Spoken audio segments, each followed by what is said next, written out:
And with that, we are officially on our screen. We're still waiting on Baka, so I won't get started just yet. But I did want to go ahead and put us here just so I could say,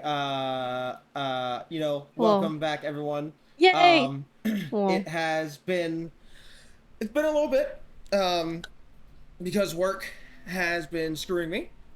But we got some free time today. We were able to get one more session. Yeah, not just work. It's also my fault. Yeah, well, mainly work on my end, though. But, things having to work out today. So we figured, you know what, let's make it work. Let's get a session going. Let's get one more stream in. And this will be my last stream before the birth of my second daughter. Probably. I might get one more stream in, before then. But, if I do, it will not be a D&D stream. So this is the last time on a D&D stream where you will be talking to a one-child Lena. So, looking forward to that. I'm very happy to see that. I don't think the world was ready for a second child. I don't think the world was ready for a mini Lena, let alone two. Yeah, definitely not. Now there's gonna be two. But, we need a little chaos in this world. Hi, Baka. Welcome here. Hey, Baka. Hello, Baka. Oh, hello. Hi. Oh, Baka's dying. He was dealing with baby for a hot minute. Wow, you did a great job. Yeah. Cause Texas Roadhouse was a bitch and I was stupid. All right. Well, with that, I say, shall we get back into it and get started? Yes. All right. No. No. Okay, so where we last left off, it was quite an eventful session. So first we resumed where Gerald and Alexei were still speaking to one another after the lore drop that Alexei would receive about Gerald, where Gerald revealed quite a few things about himself because he wanted to make sure that what had just happened was understood. He revealed that he is a lot older than he looks, which is, he already looks old. He is actually known originally as Sir Geraldus du Sand, also known as Gerald of the Sand, one of the Arthurian Knights of the Round Table, the hidden, unknown 13th member. meaning he's been around since 522 AD, being over 1500 years old. As he has a sort of death and rebirth cycle through his sand clone about every 50 years or so. Oh, yes, yes. Bray was making food for Kane, trying out new recipes and such, when Aki would show up and talk to her a little bit and reveal a couple of things. Unk, yes, Atari, Unk. And if you come into my chat very rarely. It's typically just to say random shit. You know that? You never stick around to be like say anything. Like, you're doing great. You always just show up to say random shit and bye, leave. Atari. Anyway, what was I saying? So Aki was there, and upon talking to him, he would reveal that he knew about the restaurant that you once owned, Bray, and had gone there to check on it just because he was curious, and said that the restaurant was still there. It was not condemned or destroyed or anything like that, and that someone was taking care of it, at least for as long as they could. But he didn't say a name. You just knew who he was talking about. It was also revealed by Reva that she is very good friends with Tim, being basically best friends with him, and they've known each other for quite some time. And while that was being talked about, the group would then leave the office of Tim. I can see she's smiling. Are you upset about that? About her best friend, huh? Not if I have anything to say about it. Leave him alone. That's my bestie. No! Leaving Tim's He's taking my office. That's the issue. Leaving Tim's office, they would see something interesting. A scientist, one that y'all had met quite some time ago, pulling something out from behind a trash can, which you would manage to sneak away from his grasp, being a gun. And after some communication through Alexi and to Britt, you would find out that the gun belonged to the Serpent's Hand. During this time, Chuck had gone to the library where he was followed by Proteus. They had, pretty typical conversation of what you would expect between those two, before Proteus got a phone call, and not to be rude in the library, would then step out to go take it and not come back. Alexi would then meet up with the rest of the group, where Charlie would then be called down to look at the gun and everything like that. And you would actually see him take the gun and then pull the trigger, pretty much completely defying the laws of physics, causing the bullet to ricochet off of multiple walls and down farther than you could even fathom before landing the shot and going to go take care of it. While this was going on simultaneously in the cafeteria, Chuck and Bray were still in there when a what appeared to be a SCP Foundation guard would essentially execute a facility member, and that's when the full-on assault from the Serpent's Hand started, with them taking out other people who were in their way or were giving them pushback. But when it came to attacking the group, it was noticed that they were either using tranquilizer rounds and such, or were trying to incapacitate you. Never seemed to showing lethal force. You would both groups would then deal with these groups accordingly and make their way to the main hub area of the floor, where they would see the leader of this attack, who would reveal a couple of things, being that the Serpent's Hand knew who this group was, knew quite a lot about them, including the fact that all of you were anomalous, and in a an attempt to gather your trust, would reveal that they had someone who knew quite a lot about the inner workings of the Foundation, someone with a lot of power, someone with power equal to that of the O5 Council. Shortly after, Gerald would make his appearance known and see the group minus Reva and Alexi, and making sure that his daughter was safe. He would then easily dispatch of all three soldiers, showing that he was O5 for a reason, in terms of what he was capable of power-wise. After that was done, he would then tell the group to follow him, as he was taking them somewhere to have a talk, saying that the biggest reveal yet, the original O5-6 is still alive and behind this. that's where we left off. That is where we're going to pick back up immediately. Go ahead and let me put us on the level there, which I want to say was level... Was it level 3? It was level 3. Okay. Level 3, level 5. Level 3. Here we go. All right. Let me just switch over the music and... Okay. So, like I said, that's where we're going to pick back up.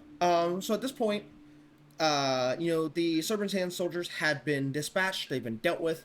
And Gerald has already told you to follow him. And is now beginning to lead you down the hallway, leading back towards the elevator.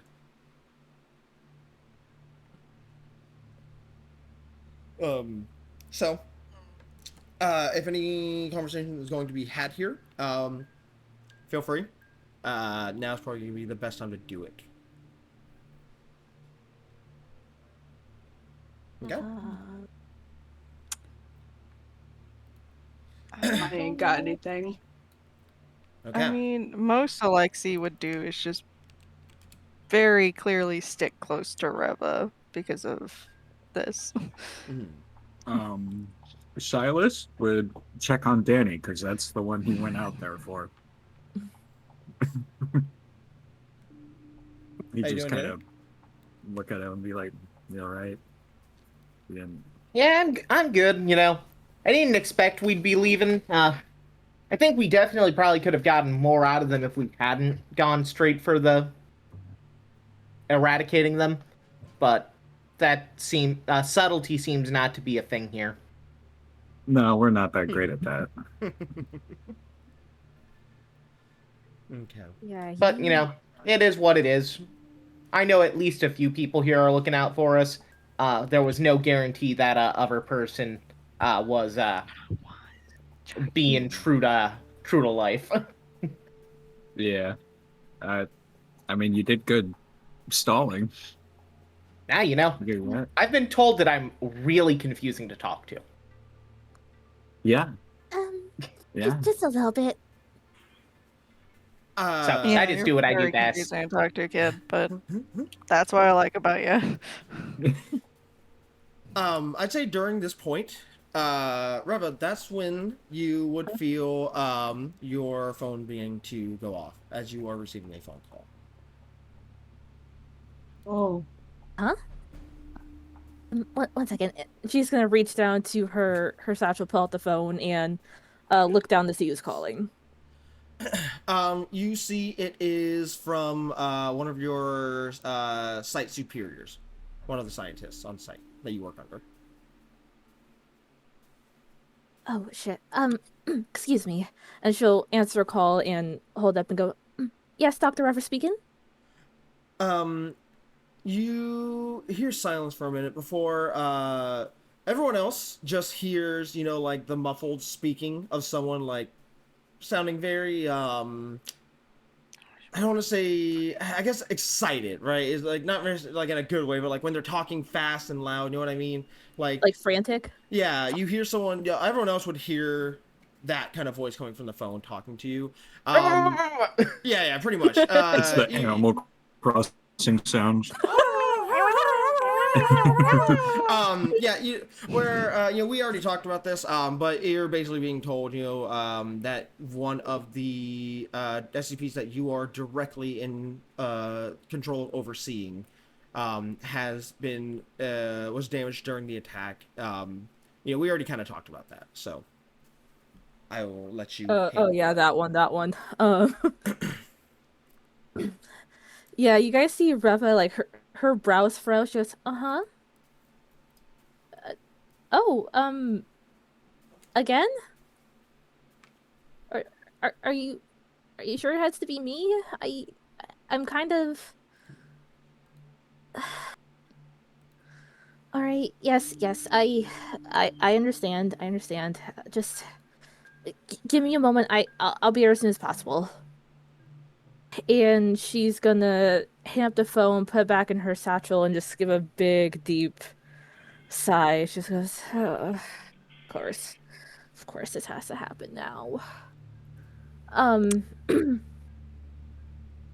she's gonna look up at Gerald and go, Gerald, I am very sorry about this, but I need to step away for a moment. One of the SCPs that I'm supervising at the moment has well, let's just say it's not doing well because of the Serpent's Hand attack. And I am being told that I need to go and sell them as soon as possible. He stops and then turns to look at you and then to the rest of the group and then back to you. And you see his face is very stern and almost scrunched up before he takes a deep breath and he pulls out his pocket watch and clicks it open as he takes a look at it. Before he then looks back at you and says, "You have 10 minutes. Go take care of whatever it is that you must take care of, and do not be a minute later." Yes, sir, I understand completely. That is mad. I'll be back as soon as I can. And are you gonna need help, Reva? We can probably make it go faster if someone extra goes with you. No. I don't think Gerald wants us to separate. I'm aware. Don't worry. Already... I can keep an ear on the conversation you guys are having too, and I can convey it to Reva. I'm aware of the SCP of which is being referred to. It is simply 131. She can handle it. I would very much like the rest of you here for this. It's rather important. If you say so. Yes, I will be back as soon as I can. No more than 10 minutes.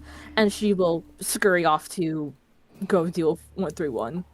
I thought those were music players. Run, little rabbit, run. Yeah. I'm just gonna. So I don't know. You want me to like Go, like, my little bunny. And then Go, go, my little And- bunny. with that, he takes you all farther ahead. And when you get to the elevator, he hold on, let me move her out of the way because I don't have the map. This was not able to get finished. My iPad didn't charge. So whenever you get to the elevator, you all step in, but you notice that instead of actually clicking one of the buttons for the elevator, he instead makes his way to where it is and pulls out a key from his pocket. He then puts the key against the panel of the elevator where he would push the button, where all the electronics and such are. And you watch as the key actually pushes through the metal and forms a keyhole in it. He then turns it as the doors then slowly shut and the elevator begins to move.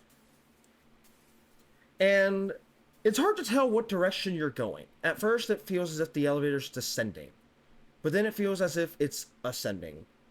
And then it feels as if it's moving horizontally. After a moment, you hear a ding, and then the doors open, and you see one long, dimly lit hallway with a door at the end of it. And he steps out and just continues to lead you down this hallway.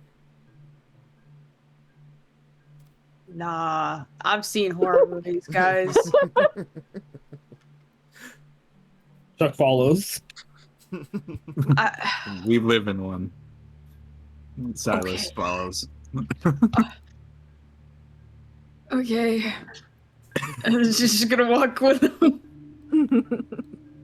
Come on, Bray. It's not that bad. For now. It's And then the lights go out, and then there's blood all over the wall. it's Gerald. Where would he be leading us? That's going to get us killed. I And the can elevator assure opened, you- and then a bunch of blood I don't spills know. out. People lie.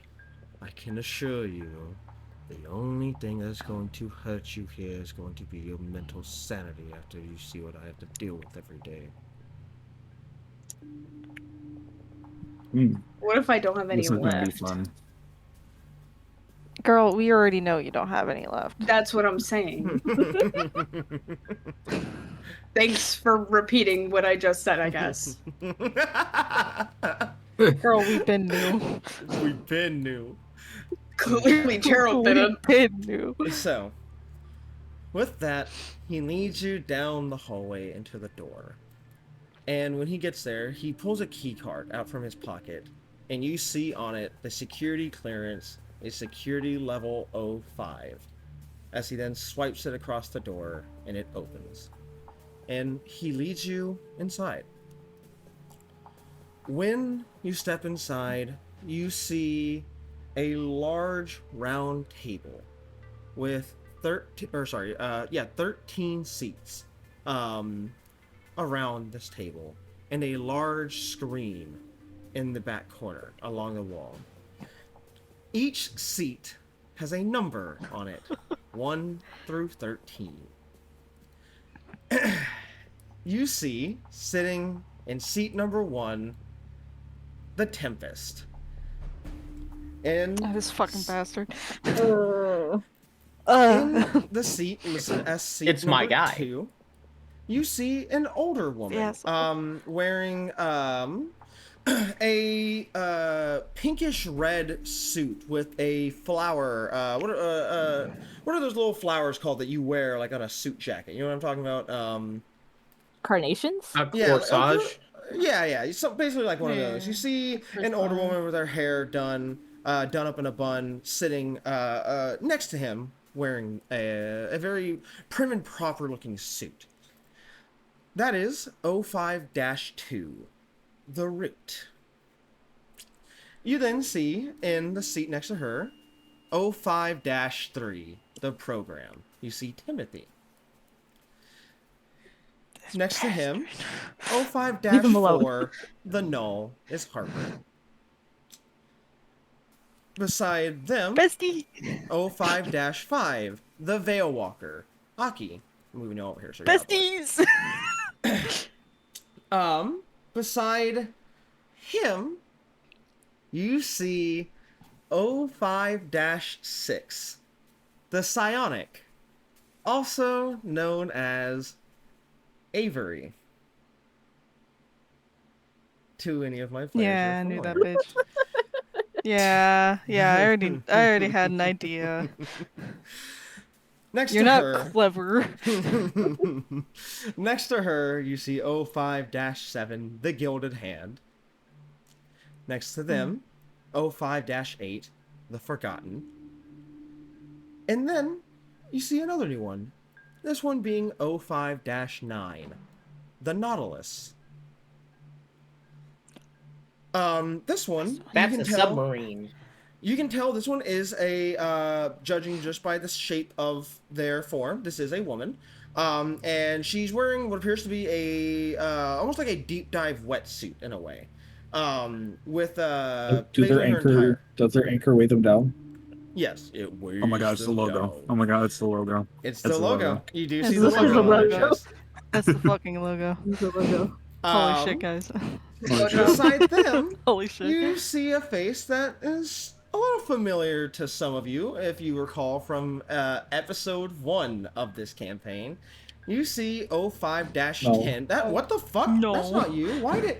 Whoa. What? Why is his art different? Hold on. What? Hmm? Hold on. His art glitched. What the fuck? VTuber scum. VTuber scum. Yeah, I know. I wouldn't bet I be know right why. if it wasn't. Let's see here. I was I know gonna say, what I this don't is. recognize that person. Yeah, it's because nothing goes right for me. Where is he? Select file. Okay. Nah, Hey, VTubers Timmy and always gotta Cheese, have that could be stuff. correct. That could be the person y'all bet. We You don't see, know. there we go. Exactly. 05-10, the Balance. The man who spoke Oh, to you in wait the a minute. cafeteria. All those sessions Wait a ago, letting you minute. know about the Oh group. no. You motherfucker. You Alright. met, the first NPC you ever met was an L5 member. You motherfucker. So it's like points at the guy. He's like, lick them. Not this one. It's like in Jurassic World Dominion, like Jurassic World Dominion, where Jeff Goldblum sees the fucking scientist. He's like, not this guy. It's this fucking guy. But beside him, you see 05-11, the Arsenal. And you Get down. see, she appears to be a younger girl, in her younger, like her early Fucking 20s. bitch killed my mom! And Calm down. I will say, so like just so far, all of their personalities, right?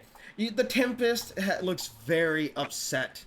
The Root seems like a very stern and is currently like just looking at all of you with the sharpest glare. Tim is pinching the bridge of his nose and looks like he's ready to kill someone. Harper is just sitting there bored, actually looking like they're half asleep. Aki is currently trying to wake them up. What is Avery doing? Avery is. She has a very neutral face. You can't really tell what she's thinking or even what she's feeling. But she is staring directly at, like, she's looking at Gerald first, and then you see her red eyes just lock with the rest of the group. And she's just staring. Okay. The Gilded Hand is Take a currently... picture, it lasts longer. The Gilded Hand is currently spinning a coin on the table, like where you just spin it, and then it's like... I don't know like how to describe it. He's spinning a coin on the table. The Forgotten was looking around at everyone else, and then just like Avery has immediately turned to look directly at all of you, and is just staring. The Nautilus is currently going through their paperwork. The Balance is on a phone call, to which you hear him going like, all right, yes, give me a moment. Put you on hold. I'm getting another call. Which he then puts that phone on hold, puts it down, gets another phone call, and goes, yes, I will get back to you in a minute. You see he's currently handling a bunch. This poor dude. Do you need a phone machine? I thought Tim was himself a stressing fax on a machine. different level. The Arsenal is currently just cleaning a gun. You see she's holding a handgun and actually has it completely disassembled, is in the process of cleaning it. Beside them, you see not 05-12 because she is currently, as you are aware, gone. Instead, you do see Proteus sitting down, and he just has a big old happy smile on his face. And then, of course, you see Hey, the buddy. seat for 05-13 empty, as Gerald is currently with all of you. He looks at you all and says, Huh? now, I would tell you all to be on your best behavior, but considering I'm aware of my co-workers, if they cannot mind their behavior, I'm sure that I do not need to ask you for yours. Just... there's a lot that we have to discuss here, and I'm sure this goes without saying, but everything that you see and hear stays in this room, yes? Yeah. I'm not looking Vegas to die, rules. so yeah. Good. Well, he will then look over at the rest of the O5 Council before he says, I apologize for my delay. I had to ensure that my group here was protected before I could make sure I could lead them here. I believe we Lena, have... very quick question. Yes. Do I still have an assault rifle? If you never dropped it, yeah. I just walked into an O5 council meeting with an assault rifle as a D class. This isn't right. Yeah, Some of us are in armor too. You know, but no one's really batting an eye at that. So take No, that I just wanted however to make sure that everyone knew that this is a silly situation that yeah, we're yeah, in with yeah, yeah. all the crazy going on. Mhm. Hey guys. Well, as I said, I just wanted to make sure that my group was taken care of so I could bring them here. How did all of you fare during the attack? To which, you see, Tempest has not even looked like over at you all. He just looks very upset, and he snaps his fingers, and all of you watch as the large screen, which before just had a just the Foundation's logo on it, then changes and begins to play camera footage from security footage from around the Foundation site, and you're seeing how several of the different members of the Foundation or how of the Council defended themselves during the attack. And I just want to give you a bit of choice here. So, Cheese, is there one specific O5 member that you would like to see power-wise? That's a dumb question. You know exactly which one I want to see I about. figured. Okay. They want So- Alexi wants to see the same one we all want to see. I was this little girl on the O5 Council, and how did she kill my mom? Okay. Oh wait, oh never mind. I want to see. Yeah, a I was different saying. Yeah, I'm assuming. I was say you definitely are not thinking of the same one. So No. you see on the footage as it flickers, you see 05-11, the Arsenal. She was currently in the process of doing the same thing that she was doing now. She was actually doing weapon maintenance when the doors around her suddenly gets blown off its hinges, and you see multiple soldiers make their way in. She immediately flips the table over and jumps behind it, using it as cover. Before you watch as she just reaches into the air and her hand disappears, as if she's reaching into something that isn't there. And then she pulls her hand back, and suddenly within her hand, she is holding what appears to be a toy ray gun, something that you would find in the toy aisle of like a Target, for example. And she, with one quick motion, leaps out from behind the cover, points the gun at the soldier, the serpent's hand, pulls the trigger, and you watch as a laser beam hits the soldier, and he screams as he begins to liquefy into a steaming puddle on the floor. And then the other soldier, looking at it in complete distress, then looks back over to her as she has now ran forward, jumped through the air, grabbed the man by his face, and shoved his face into the puddle and is drowning him in the liquid.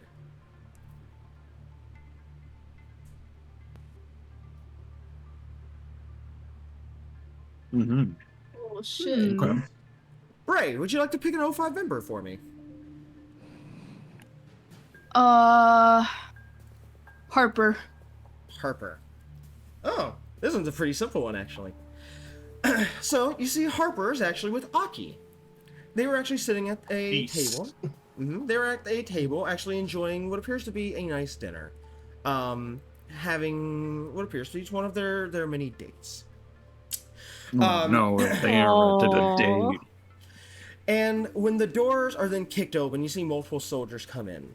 And they look at the two before one of them says, all right, this is not who we're looking for. Just keep your weapons on them. Make sure you're keeping your distance. All right, just don't let that one touch you. As long as that one doesn't make contact, we're fine. To which Harper just looks at them both before sighing and saying, "You could not have come at a worse time. I've been trying to set this dinner up for days. And then we finally get it going. And then you come in here and you ruin it." And they simply flick their gaze over to Aki, and you watch as Aki nods his head in agreement before disappearing. Harper simply raises their hand in the air and then makes a fist. And you watch as the two soldiers immediately stop in their place before beginning to gasp for air, reaching around, trying to grasp around at their throats, before they then look at their hands and begin to scream, but they can't because their lungs are devoid of oxygen. And they keep trying, but no screams can be gathered before they fall to the ground. And upon looking closer at their skin, you can gather what happened here. Any of the scientists can gather what happened here, at least. Harper turned the room into a vacuum, causing their blood to begin to boil beneath their skin.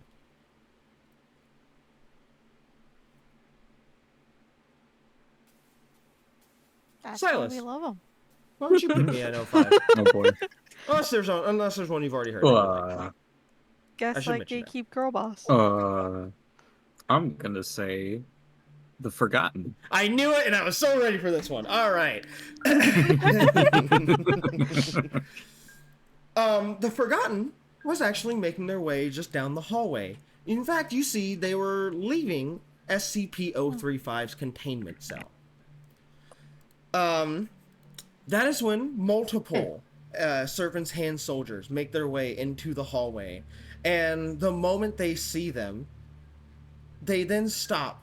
And the leader, the commander of this group says, pull the trigger, now! Take care of them now before they can... But then they stop. And then all of the soldiers look confused and begin to look at each other before the leader says, I'm sorry, I don't know what that command was for. Just, I guess just carry on. We gotta find our targets and we need to get out of here. And you watch as the Forgotten never moves. In fact, the Forgotten begins to make their way over to their soldier and simply takes the rifle from his hands without any resistance. And then points the gun to his head and pulls the trigger. And then he walks over, or they walk over to the other soldier's head and pulls the trigger. And then they walk over to the other soldier's head and pull the trigger. Not a single one of them ever showing a response to their comrades being killed right in front of them. Huh. Chuck, would you like to see an 05? No, Chuck's good. Okay, I figured you would be. Last one is Danny. Would you like to see an 05? I want to see the artist formerly known as Milton. Okay. I was also ready for this one as well. Bitch ass motherfucker. I was ready for this one as well. You see, he is currently in one of the data centers in the Foundation. You see he was doing some type of repair on his computer when the doors open and two soldiers come in, immediately point their weapons at him and, you know, give him the classic, you know, stop what you're doing, stand up, put your arms behind your back and everything like that. And he just raises a hand at them saying, just give me a minute, please. All right, I've been working at this for a couple of hours now. Just let me finish this, all right? Because I know you're not going to kill me. Just let me do what I'm doing, okay? To which they look at each other and say, you got 5 minutes. And he keeps typing and says, oh, that's great, because I only needed 30 seconds. To which he types enter. And you watch as one of the soldiers almost begins to scream, but then almost as if the camera has a glitch effect over him, as if he were a video game character, his polygons are changing right before your eyes. You watch as he changes from wearing full Serpent's Hand gear to an SCP MTF uniform. And then he immediately pulls out his gun and then pistol whips the soldier right next to him and begins to put him in cuffs. That's badass. It's a badass as hell. Just fucking altered reality. It's like, you're no longer this guy anymore. With that, the footage then stops, and Tempest looks over at all of you and says, I am very much aware of what was said to all of you in that room. I've been here for some time, and I've been keeping up with security. I want to know why the Serpent's Hand wants you. Because they seem very... Your guess is as good as know, mine, Weather Static. Would you like to know, Weather Boy? Full Weather Boy. He stands up now and begins to hover his way over to all of you. And as he looks at the 5 of you, he says, there are 6 of you. Where is the 6th one?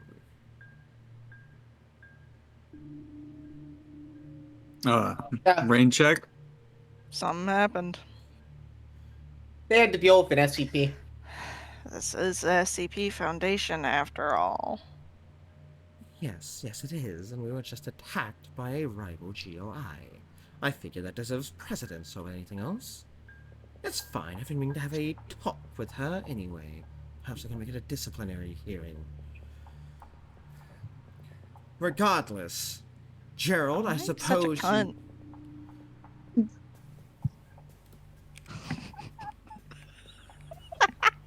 Alexi, why did you have to open your mouth? And Alexi dies this section? No, I think we it's are just take a joke we better. are indeed Yeah. working, in this foundation. We have jobs here. The SCP are work.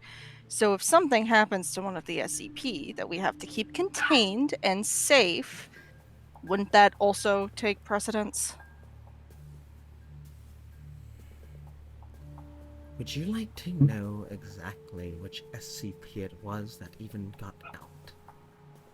Because it is not one of high priority. Which makes me So, question... The SCPs are still important. And others can take care of them in an event like this. You and her seem to have an idea...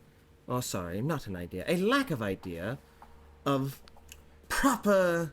How should I say it? Prioritization.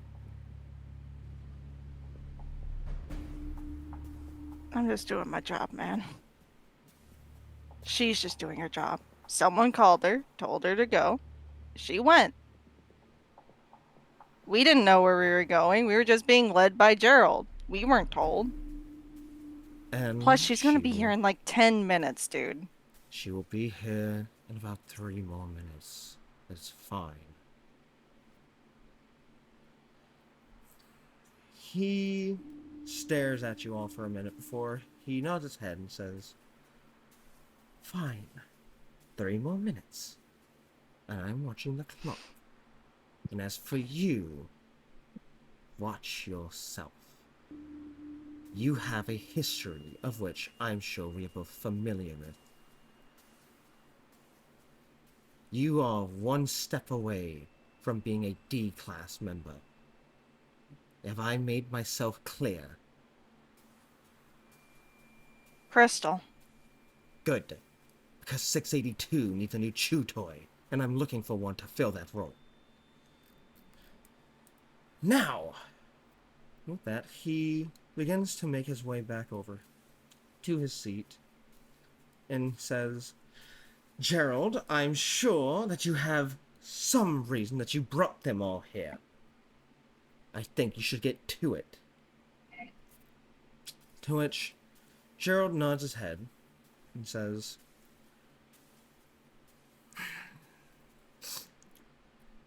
"I suppose a bit of a background checkup or catch-up is in order first for all of you here." He says as he turns to look at you five. As I said earlier, I did mention the old 05-6. There was a... Rest in peace, that dice. Yeah, I'm glad you heard that. There was quite some time ago, it was discovered that the original 05-6 was collaborating with the Serpent's Hand.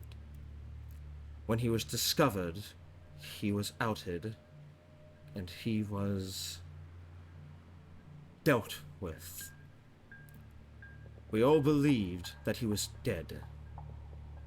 However, he had a very troublesome, anomalous ability. His name was the Multitude, and he had the ability of replication. We were sure that all of his clones were dealt with, but if they're still receiving insider information, then clearly one of his clones is still out there. Now, his clones do not share the replicating power that he does. That was only the original. But the fact that one is still out there at all means that he still has the information that can bring this place to the ground.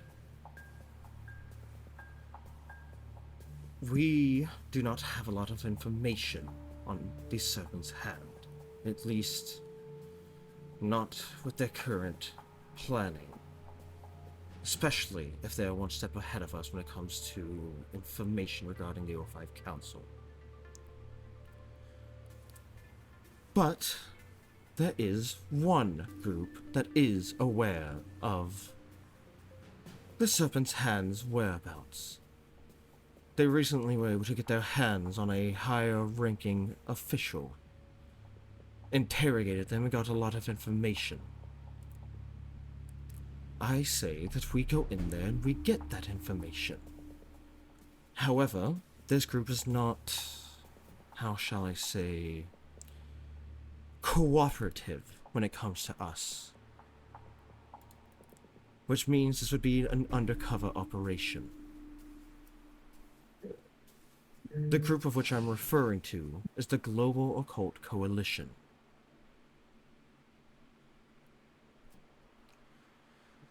Now, our men, every single one of them, have done official military operations with the GOC before. But he then turns to look at you five again and says, we currently have a group of 6, of which are completely unbeknownst to the GOC's radar. I say we catch them up on everything they need to know. Send them in with all the equipment they need to protect themselves. Point them in the right direction, and they infiltrate the GOC. Get the information we need, and then we extract them. From there, we'll have enough information that we can make educated steps forward on how to deal with the planning ahead. However,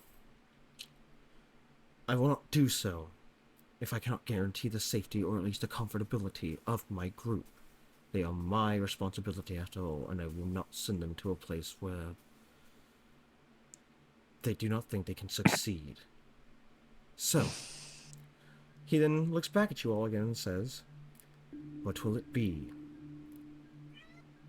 You are quite possibly the only real chance that we have here at a step forward to prevent something like this again.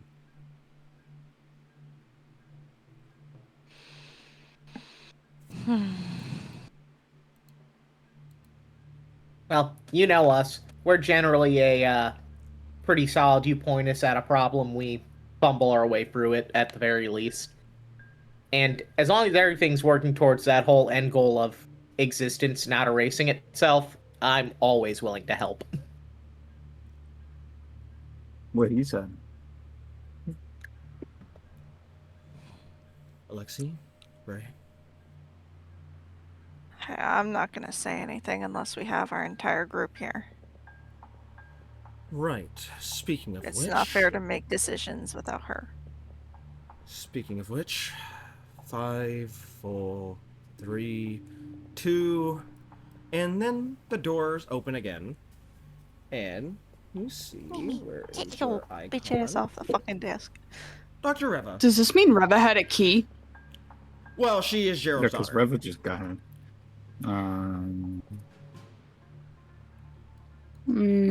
That doesn't mean she necessarily had a key. It Okay. more so means that she was given access temporarily. Yep. I mean, feel free to ask Gerald about it later, but...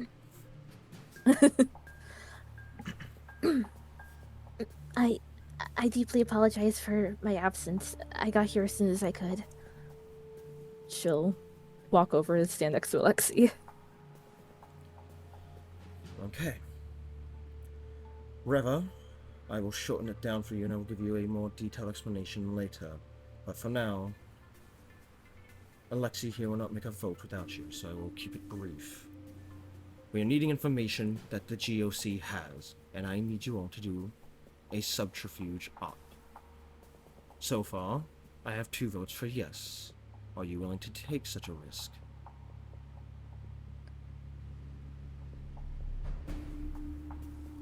If it means getting the information that we need, then yes, I can do it. Alexei.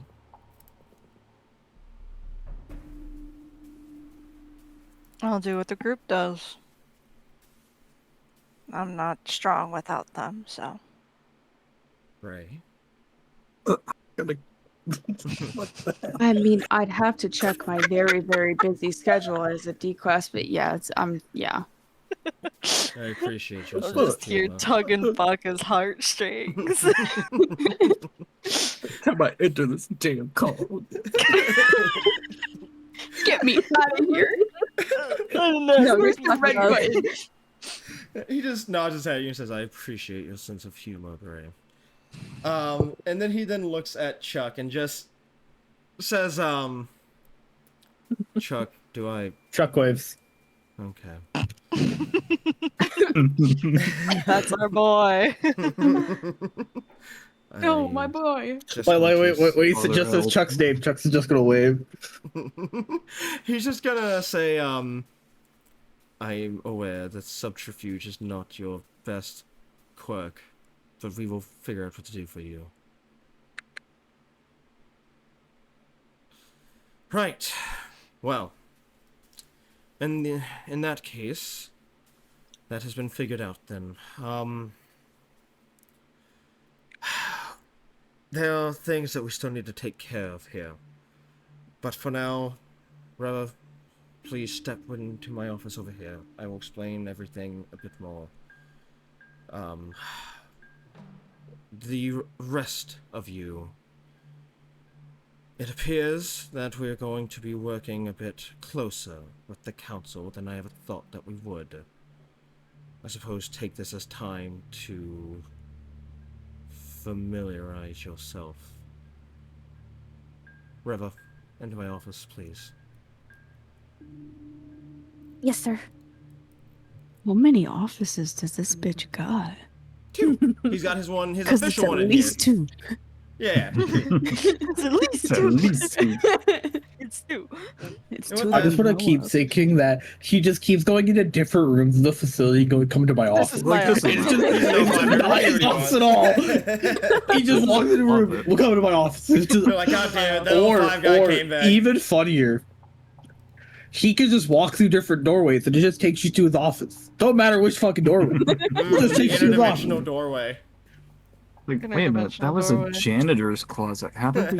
What? Yeah. Hey, Silas, wasn't that where we... Yeah, I know where weird things happen in janitor closets. Yeah, with that, this is all up to y'all now if y'all want to talk to anyone. All 05 members are here. Every single one of them, including one that one of you thought was, dead. Actually, two of you thought were dead. Yeah, because Chuck was with her that night. Chuck yeah. was there that night. Well, I didn't think she was dead. Yeah, well, you know what I mean, like, not player-wise. Remember, right? Chuck died Whoopsies. first. Yeah, and Leonid Huh? died first, so... Leonid died before she did, I think. No. I'm referring to you having, Did she die? being told about everything. And how you were told that Silas, everyone one died. step ahead of me. That's what I'm Lexi referring was to. never told about that. That was About who was Kruger killed. thinking of talking Well, to yeah, a but just Spartan everyone. boy. Regardless, everyone is here. But you did see Avery in the hallway, so this is your second time seeing her. Okay. Mhm. Well, you've gone there. Did Feel free to. Did anyone ever tell Chuck that everyone he was with that night died? No. So you see Avery. No. You know Avery. You remember her. Oh, yeah, Chuck's definitely gonna wave at Avery. Wait a second. Friend. I remember Yeah. you! I'm just gonna I move will over say, there. Avery has just been watching the group the entire time. She does, like, give a small, like, little wave to Chuck when he waves at her. Okay, what about the other three? Can Chuck? Danny Chuck is standing solidly next to- curious at Oh. why Silas is going to Never mind. talk to Tempest. Stop, Chuck. And figures Hold on, let me hear his what Danny said affable first. personality might be useful in diffusing any tension that occurs with Tempest Yeah, being because grumpy. Silas is a bitch. Okay, so you go over there. What were you saying, Chuck? So Oh, Oh, nothing. Never mind. If no one's standing next, like no one of the party It's standing next to me, grumpy it bitch. doesn't matter. okay. Alexei is not moving from his spot. He is staring at the child. You're looking at the arsenal. Okay. get her. The arsenal.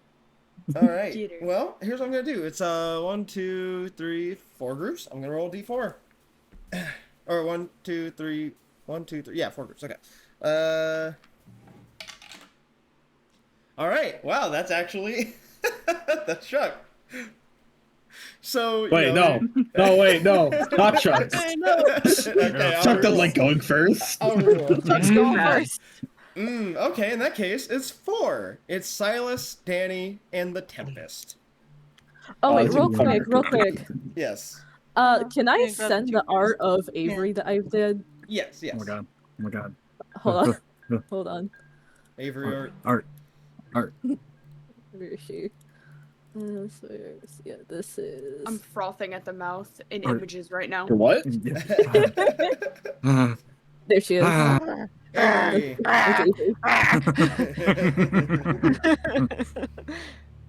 There she is. All right. My goth So- queen. You both make your way to the Tempest. And you see Alright, I he's got my currently art sitting there. fixed. And when you walk over to him, he looks at the both of you and says, "Well, do you both have something to say to me?" Silas is just kind of glancing at him for a second. And was just like, you sound a little nervous back there. Nervous? Are you referring to how curious I was when it comes to why it is that the Serpent's Hand wants you? Not exactly that. What is More it that nervous you're- about priorities. Right, priorities. It's because Gerald seems to trust your group quite a lot. Now, if I am putting a lot of trust into Gerald, at all I must, he's a member of my council here, that means I also have to be able to trust his judgment. And if his judgment is not of sound reasoning because of all of your judgments not being of sound reasoning, I start to have doubts about my council that are helping running things around here. You keep saying your council. Because it is. Me. The I mean, original. he does have a number 1 on his chair. The original. He has a number 1, administrator. but this seems to be... You're meant to be even, and y'all are just a mess. And normally we would. But the council's a bit of a mess right now, and the administrator left it in my hands to make sure that I get everything back into working order. So that is what I'm trying to do here. And after all, it has been seen that the council is not without flaws. After all, the original 05-6 was a traitor, and did so under the original administrator's guard. And now he's not here, and it is up to me to make sure that things run smoothly. The original administrator was a bit nicer when it came to the traitor. He was willing to let them live, as long as the group came to a vote to let it be decided that way. I will not allow for that. If there's a traitor here, and someone who is a weak part in my machine, then I will deal with them how I see fit.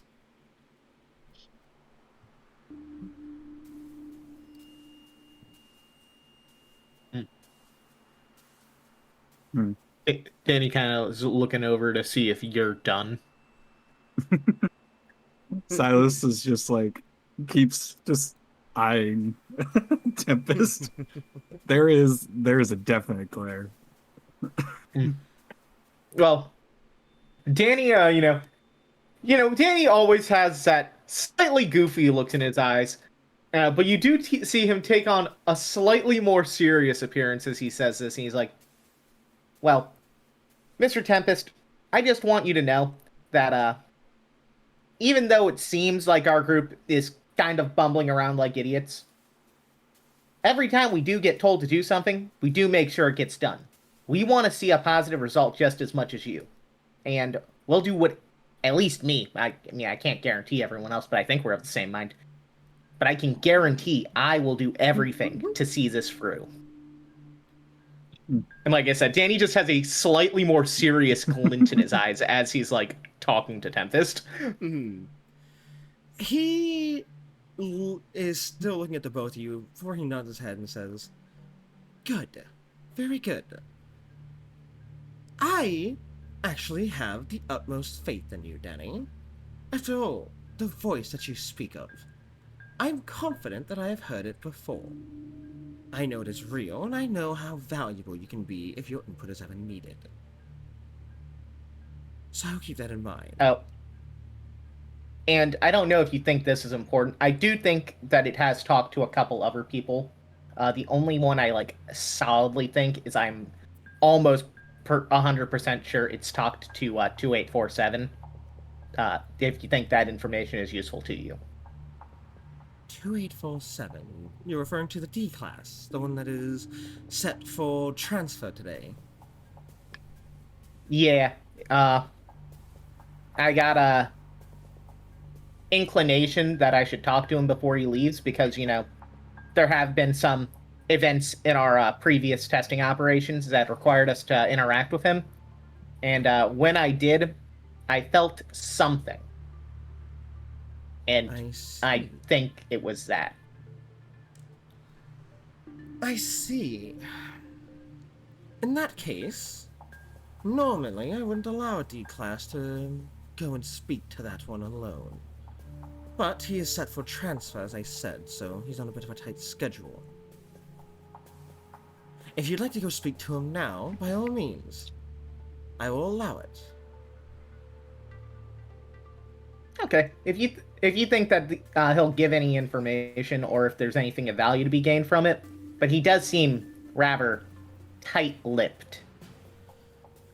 I do not necessarily think that he will give anything of use to you. It's more so that the mission that he is being sent on could very well end in him not coming back here. At least not in an alive fashion. So, if any information is to be gathered from him, now is the best chance to do it before the mission begins. Okay, I'll see what I can do. I turn my head, not Danny. Do you think this is something worth approaching? Do you want to say goodbye? Talking to me? Yeah, I said I turn my head, not Danny. Yeah, I know. No, I'm fine. But that was Leda as the character of the director responding to Danny. Yeah, the director said, "Wait, me?" It's the fucking Bryan Cranston gif again. Me? Me? I will say you were right. He is very tight-lipped right now. But if you play your cards right, you can get one more thing out of him before he goes off. Okay. Like I said, I was just asking if you wanted to say goodbye since, you know, you're so into talking to other people sometimes. First off, go fuck yourself. I'm not a harlot. You're so jealous. I am no harlot, so fuck you. Secondly, go do your damn mission before I do something else. I love the relationship. Danny like with gives Dave. a This is so respectful nod to freaking Tempest, and he's about to walk away, and he's like, he slowly slips the assault rifle off his chest, and he's like, do you want this? I think if I go walk around with this, it's going to look very bad on me. Oh yes, you will be shot on sight and killed. Leave that here. I just put it on the table next to him, and begin making my way to the Tempest to say goodbye. Damn it. Okay. Well, with that, he does, before we end this little talk here, he does look at you now, Silas, and he says, "You've been giving me that glare. Would you like to elaborate on why?" I just don't really like you. Then by all means, step away. Fair and reasonable. I would step away, but I think my presence is starting to irritate you, and it's kind of funny. When you say that, the Damn, lights in the room Silas. begin to Silas you and hear Alexi them- need to be friends now. You They hear- are so alike. When you say that, you hear like the lights, and you know, like the humming of the lights beginning to get louder, as his eyes are beginning to take on a golden kind of glow, and he says, "Gerald cannot protect you here." Calm down, Sparky. I'm leaving.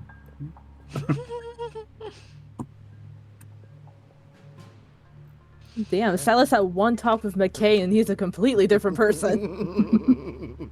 Hell yeah, as he should be. All right, roll a d3. We're gonna see who we get this time. Or 1 space 1. He's now gonna be like I hope it's best Chuck buddies again. with It's Chuck again. Alex. Shit. All right, I guess Chuck actually have to go now. Let's go. I'm blaming Im for this. This is all their fault. I just actually- didn't want it to be me, to be honest. I don't want to go yet. I can do this. Switch my Fugies over. Also, there's 2 Rebas Excuse me. Is No, there there's not. Don't worry about Two it. Repos. over here. Oh, yeah, Oh. there's a section. We don't talk about that. That goes forever. We I don't was talk. zoomed in. I didn't see. For real. All right. Well, I was too close. Avery and Chuck. Yeah, we I'm were not all in paying the scene. attention. What were you doing? Oh. Avery will just look up at Chuck. And again, her face is just completely neutral. There's no way to tell what she's feeling or thinking. She just goes, "Well, good to see you again, Chuck. You were looking well." Chuck just waves again. I see the extent that this is gonna go. She kind of leans back a little bit in her chair to look around at the group, or at least who she can see from where she's sitting. She goes, "I see you have found new friends. Are they treating you well?" Like someone tilted his head at the word friend. Or friends. Friends, acquaintances, whatever you would like to call them. Chuck, we've Seem to been in get each along. other's bodies. You better call us friends. Hey, yo! Whoa! Yo! Whoa! Okay. Yo, Ryan, chill out there, my friend. Ryan, you can't say it like that, man. What do you mean? It's what happened. It is what Say it like- happened, but with the... Say it a different way. But that wouldn't have made everyone giggle. Fair.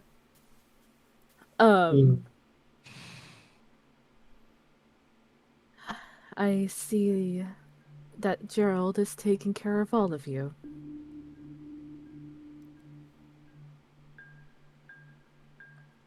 Chuck shakes his head up and down.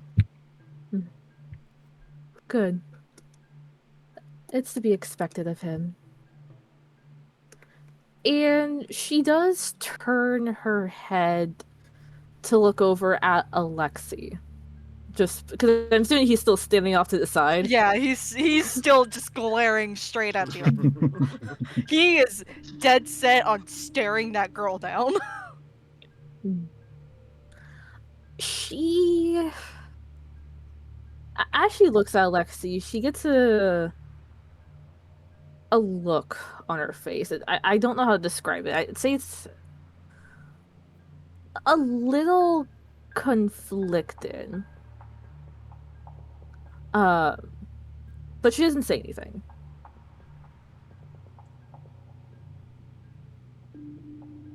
She's just watching. Yeah. Hey, Mr. DM, does Alexi see this, feel this bitch staring at him? I would say so, because she is like in technically your line of sight too. Mm-hmm. To the arsenal. So yes. He's like, as he's staring at the arsenal, he's like, I feel like someone's looking at me. Eyes on And he's me. gonna like glance around the room. Like, he glances towards the Tempest, looks back at the, the arsenal, and then glances back to his left, and he sees Avery staring at him. And he sees Chuck. And he's like, why is she looking at me and not the person that's talking to her? And he's gonna give her a look of like, what are you looking at? Before very tentatively stepping up. That problem me? The fuck you want? Come on! Come at me! Get in my face! Do it! I dare you! Boom! She watches as Alexi steps forward, and she'll say, "So, you're Alexi. Gerald has told me quite a bit about you." I mean, yeah, we basically ran in the other day. We ran into each other. Yes, in the I am hall. aware. Yes. He has told me quite a bit about you and, well, pretty much everyone here. He's been keeping me well informed. Mm-hmm. And who are you? A council member. Can you say it one more time, Cheese? You kind of cut out for a second. And who are you other than a council member? My name is Avery.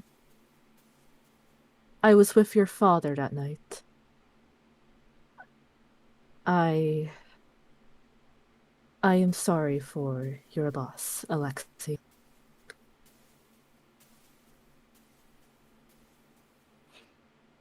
This is a bad room. This is a very bad room. This is a very bad room. One Hey for guys, Alexi I think and we're everyone in the bad place. Or the fuck they say in that show. else. We're in the bad We're actually in the place. bad place. I love that show. Alexi,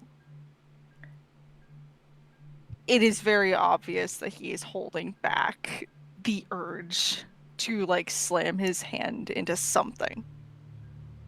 Or someone. And he looks at her. He goes, "You were there that night. In what way?" I was a part of the group that your father was with, as well as Chuck here. Chuck waves again. Waves at Leonid. Leonid. Leonid ain't here. I know. Yeah. Alexi. You're like the Is that- spitting image of Leonid, so give Chuck a break. Actually, wait a second. Literally, I did use Leonid's base Yeah. for making Alexi's adult Chuck, form. Chuck could easily get confused. Chuck could have been thinking you're Leonid the whole time. He could've. Alexi is gonna look over at Chuck and he's like, "Yeah, I knew about him, but what you're telling me."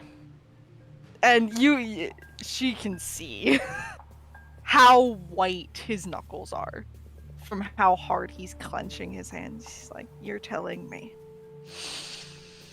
that everyone who died that night have come back, for the exception of my father.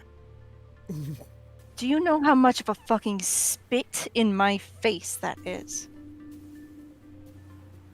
Not all of us survived, I guess is the correct word to say. There was I 4 guess of there's us a there chair. that night. We don't talk about the fucking chair.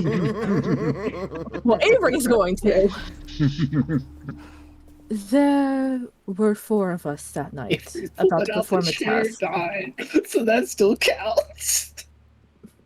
It still technically counts. I'm counting it at least. There was 4 of us. Myself, Chuck, your father, and another, what was the name? August Piper, am I remember that correctly? Yep. Yeah. Dr. Okay. Piper. August Piper. And another by the name of August Piper. They were an SCP. They were an anomalous wheelchair that was possessed by its former owner. Everyone's just giggling. I am trying my best here, okay? Details are fuzzy. Hold it back. Anyone who sat within that chair became possessed. Unfortunately, it did not survive at that night. The body was disposed of, and the wheelchair itself was incinerated. You and I both know that that does not change the fucking sentiment. Both you and Chuck came back. That's not fucking fair. And I am not going to sit in a fucking room where I now know you are here and that little bitch, and he's gonna point towards the arsenal, is here. I've heard Little things. bitch, little girl in the corner. And he's like, his voice is low, so he makes sure that it's only him and Avery that can hear it. He doesn't care if Chuck can. Chuck's a And butt. Danny. And Danny. And Danny. It's okay, Danny. Dave's fine too. And he's... I've heard things. I don't want to fucking be here. I already cursed my dad. I still... Technically, I shouldn't. I feel bad. But I should have never been in this fucking facility to begin with. But guess what? That thing is the reason I'm here. It may be true, may be wrong. I don't fucking know. But I would rather fucking kill myself than be anywhere near that. Not right now. And now... You're telling me that my dad's the only one that really died that fucking night, other than that stupid wheelchair. We don't talk about that. I just, Alexi, What? if you wish to know what happened that night, I will tell you everything. I've At already least been from what- told so many things, woman. Unless you can Yeah. change the outcome of what fucking happened to my father, I don't want to hear it. I'm Sorry. You were dragged into it. I understand. That's probably how you feel. You came back, though. Chuck came back. My dad didn't.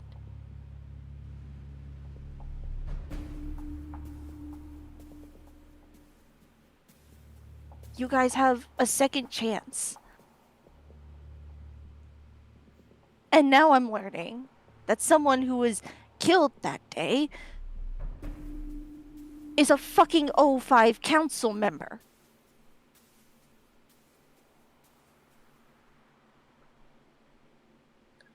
I was not originally. As I said, I am willing to tell you what I know, what I can recall of that night. And she kind of takes a quick glance around the room before looking back at Alexi, and she lowers her voice and goes, "But it's best if we don't speak of it here.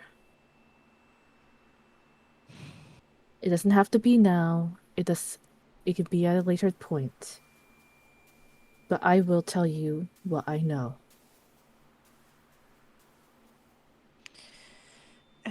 Everyone have my is word. so intent on keeping me from knowing anything about what happened. Why my mother is the way that she was. Why my mom's dead. Why the fuck we're all here. I'm tired of waiting. I'm tired of having to deal with people. Yet, guess what? I'm now being used in a fucking psyop.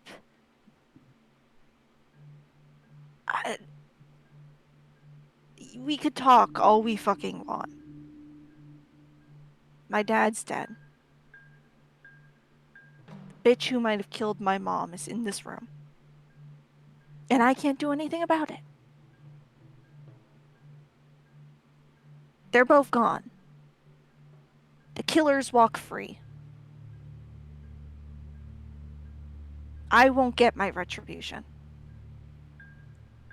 You and Chuck get a second chance.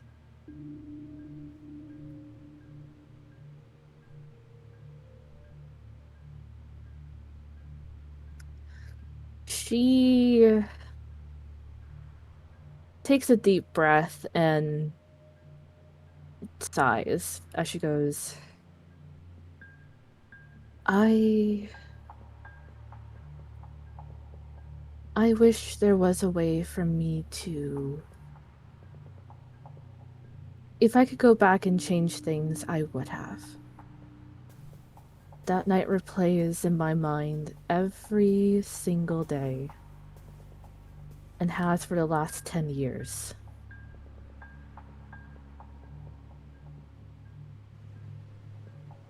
I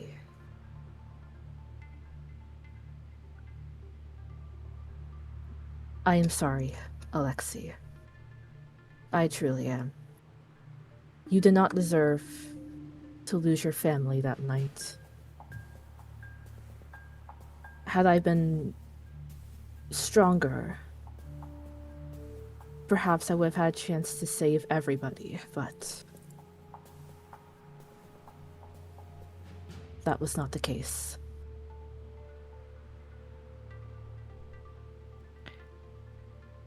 And he is going to just simply look her up and down. He doesn't exactly believe her. And he's going to find the farthest corner away from everybody. And he is going to stand there. But as he leaves, both Avery and Chuck can hear him say, you know, I wish he would have ended the bloodline that night. And he's going to go into a corner And cry. and think about what he did.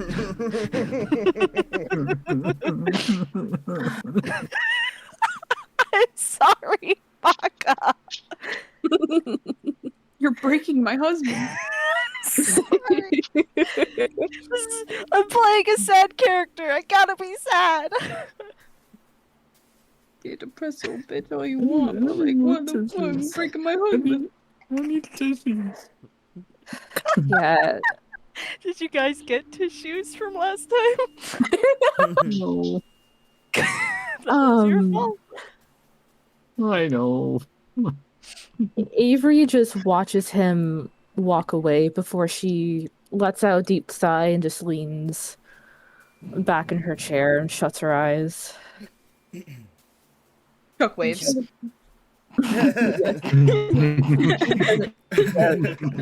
Yeah, she doesn't say anything more. Okay, with that, go to Brain. So Brain, you made your way over to Aki, who, you know, he's just kind of sitting there just listening to everything that's going on and talking. He's not really doing much.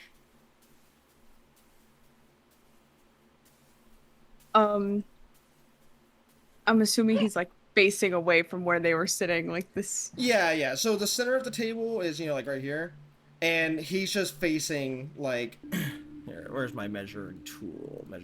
He's just like facing like this way, just kind of like laying on the table, where like, you know, like he's just laying his chest down on the table, his arms sprawled out, just kind of laying there. Yeah, like that. As fuck. Literally me when I was at school.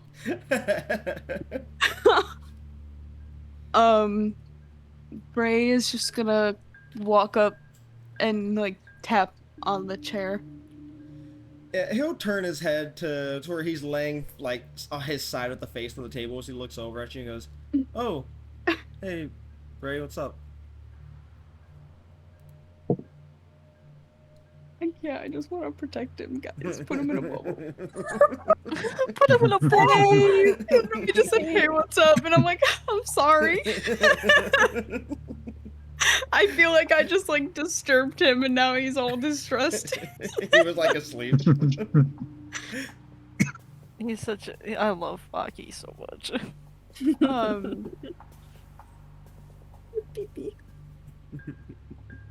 Bray's gonna she's gonna have her arms just like crossed a little bit, and not like in a bad way, but just like a resting way. Yeah. And she's just gonna look around at everybody to see if like anyone was looking at her or at them. They're pretty much minding their own business. The only one who you see is actively staring at all of you is Forgotten. He keeps like staring at each of you for like 30 seconds before looking to the next one and staring at the next one. And I'd say probably at this point you would look up and they're looking directly at you. Oh God. What you looking at, freak? Once they notice you're looking at them, they don't stop looking You away leave from that you. little guy alone. They don't stop looking at me. Yeah, no, like when you're looking around and you realize that they're staring at you, like they were in the process of looking away, but then they made eye contact and now they're looking directly at you and not stopping.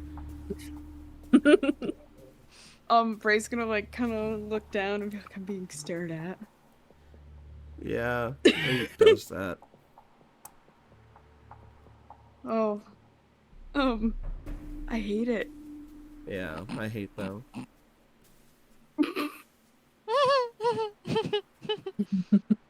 Okay. I love you, Aki. I was thinking about what we was talked about between us earlier. A little bit, and like, you know, there's all this all this, and she's just gonna kind of point around the room. And I thought about it a little more, and like, are you gonna if there was a way that you found for me to call somebody, is that gonna get you in trouble? I mean, Like, because I really don't want, like, I don't want you to die, and I don't want, like, more, I guess, metaphorically and physically, like, blood on my hands. he is like quiet as he listens to you for a minute before he then, takes a deep breath and he actually sits straight up in his chair now and turns in it to face you. And, very rarely do you get to actually see his face. He's always looking down or looking away. And he actually looks up, and you can see his face now, completely unobscured from his hair or his coat or anything. And... Oh my god. Face reveal. You see, he is actually about... let me check your... How old is is Bray again? 33? Yeah, he's actually looks younger than you by... around... like almost a decade. He looks like he's like in his early 20s, and he is That's of why course him and Alexi are buddies. and of course he is a younger Japanese guy. His name is Akimitsu. So but his eyes, what you can see of them, they are almost a solid, almost completely solid in a dull purple. But you can see where his pupils are, and they are just these black dots that kind of hover in this purple void of his eyes as he says, "I wouldn't offer what I did if I was worried about my safety. or someone else's. Besides, one of the things that we're supposed to do here is not just protect the SCPs. The P also stands for protecting people, humanity. Wouldn't really be doing that if I'm treating someone like an animal or like a caged convict. I mean, I kind of, I don't know. What you did kind of am. wasn't your fault, Ray. I've read your file. I know what you can do. And I know what happened that night. It wasn't your fault.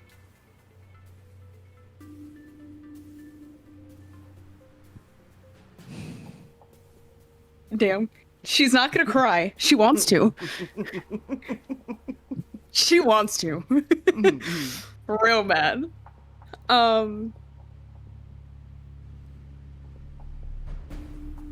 She still kind of has her arms crossed, and she's kind of like tightened her like grip on her arms a little bit. And she's gonna look down and just say, a lot of people have said it's not my fault. A lot of people have said it is. I'm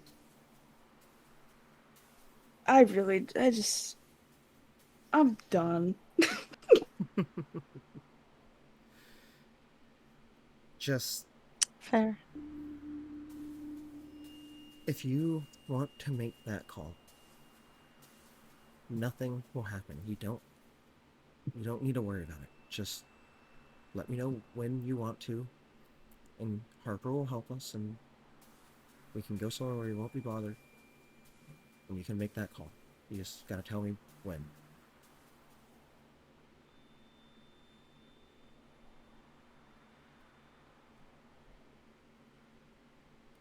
Wasn't there like the thing that like Harper was like, oh, I know when you guys will be ready to talk to me? Well, so what they're referring to is Aki was observing y'all in his little pocket realm. So he's not always there. They were just kind of being like that bitch about it. As they should be. I love that, actually. They were just trying to have the confidence, you know.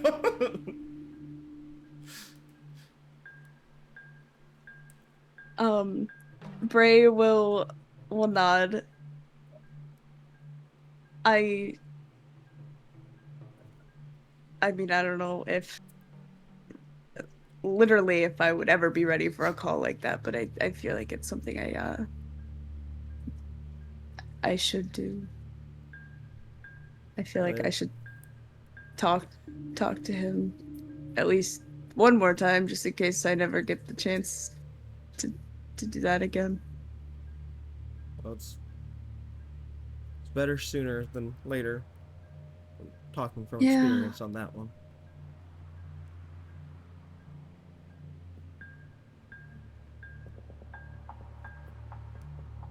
If you'd like, we can... The music got so fucking loud in my ears. I'm sorry. Hold on. Jesus Christ. It just oh my god. Where did that come from? I was deaf.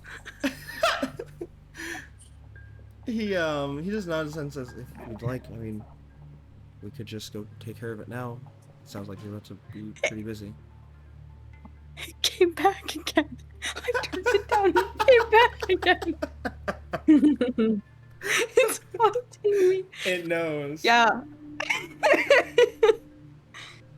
Ow, my side.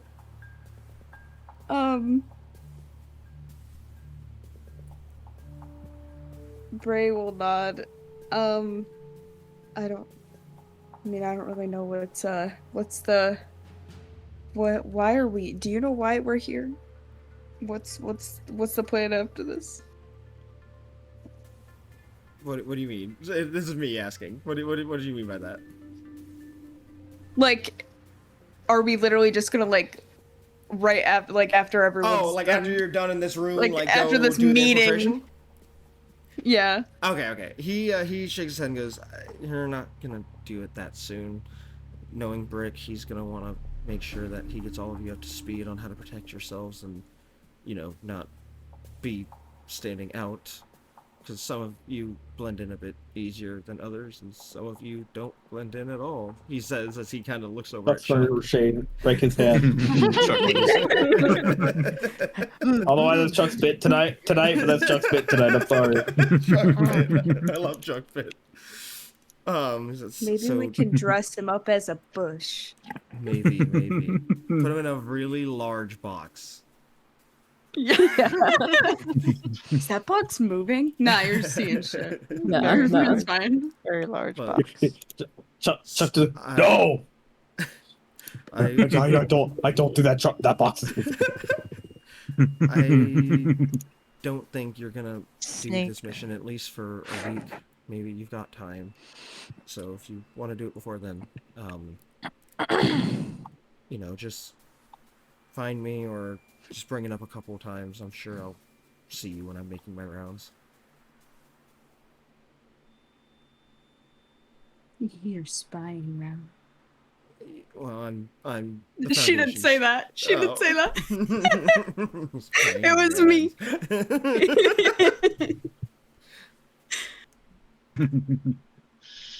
around. Bray will nod again and then look behind her to see if anyone's standing over there, see Silas, roll her eyes, look back. God dang! Fuck that guy. Fuck that guy. Loathing. And then Oh, mean.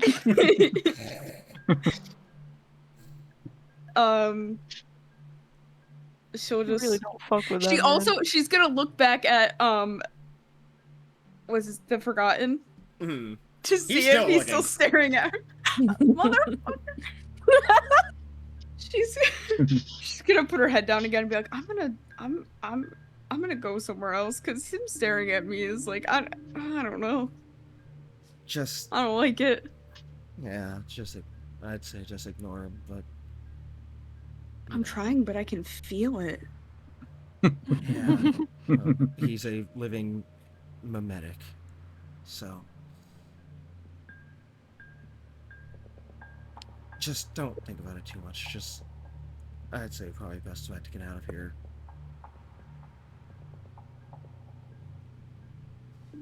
Yeah.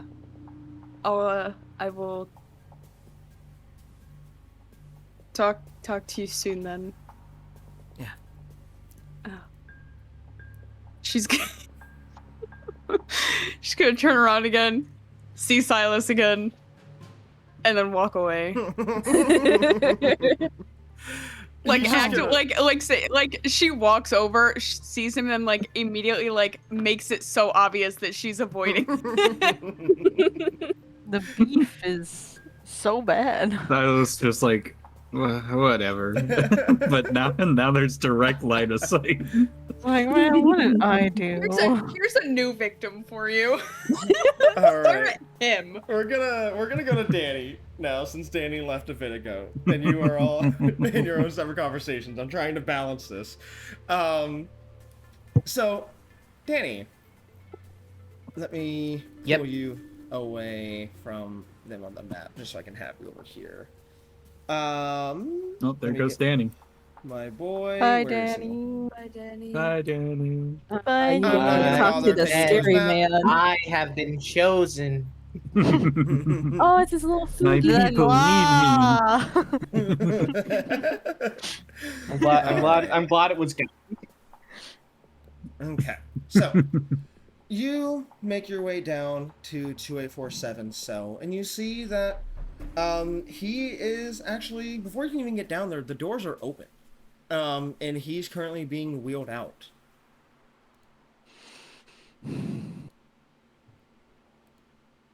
I'm going to just, walk up Oh, no. alongside the person who's No. wheeling him out.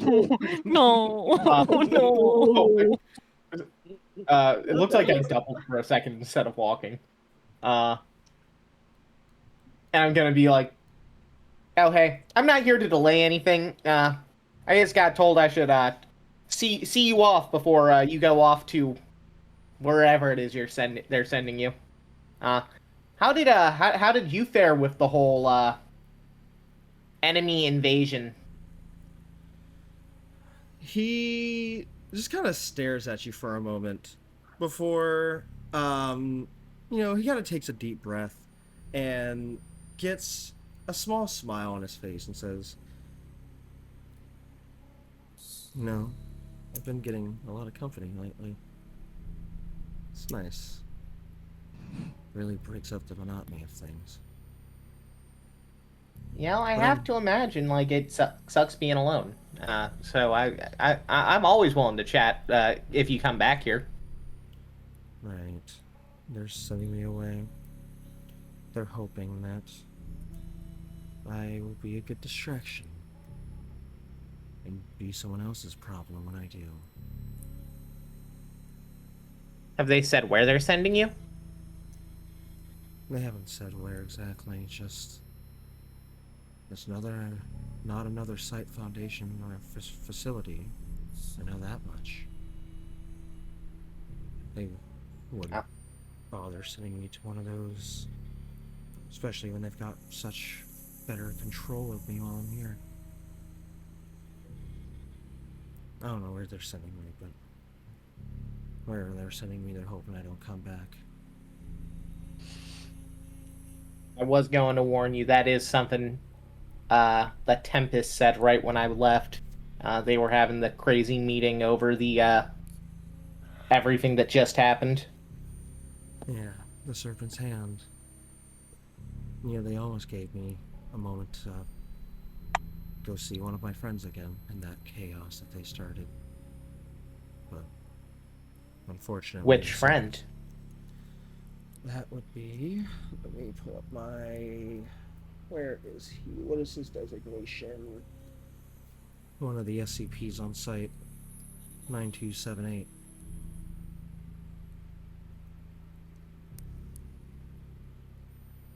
DM, what site are we on? No. He said it's on site. Site 83. Oh, okay. Oh, I thought you said like site 9278. I don't know what the fuck my mic. No, he said mic one of the was interpreting. He said one of the SCPs. SCP-9278. Mm-hmm. Oh, okay. No. I would like to say I don't think you would have caused trouble with that, but there's a solid 70% chance you would have caused trouble doing that, so maybe I'm not the most upset at that. But the main reason I came to talk to you, just gonna straight shoot with you. Why are you? Why is the voice in my head talking to you? The voice in your head. Danny. Yeah. I think we hear different voices. What is yours telling you right now? Ask it a question.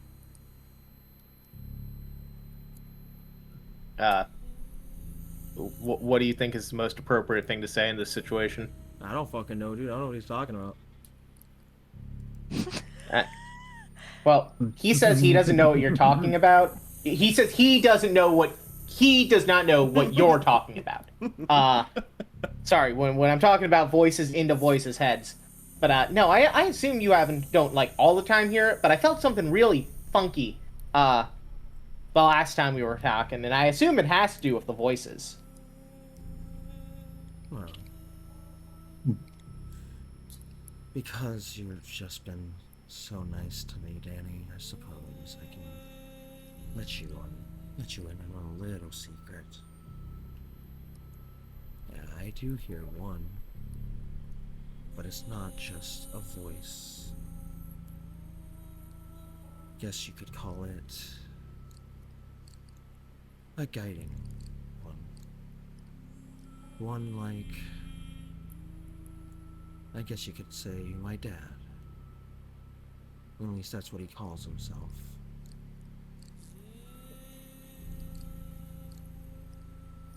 Danny just kind of squints Uh, does your dad carry his voice with almost a royal authority? A little bit. Did you hear him during our first little chat together? I heard someone.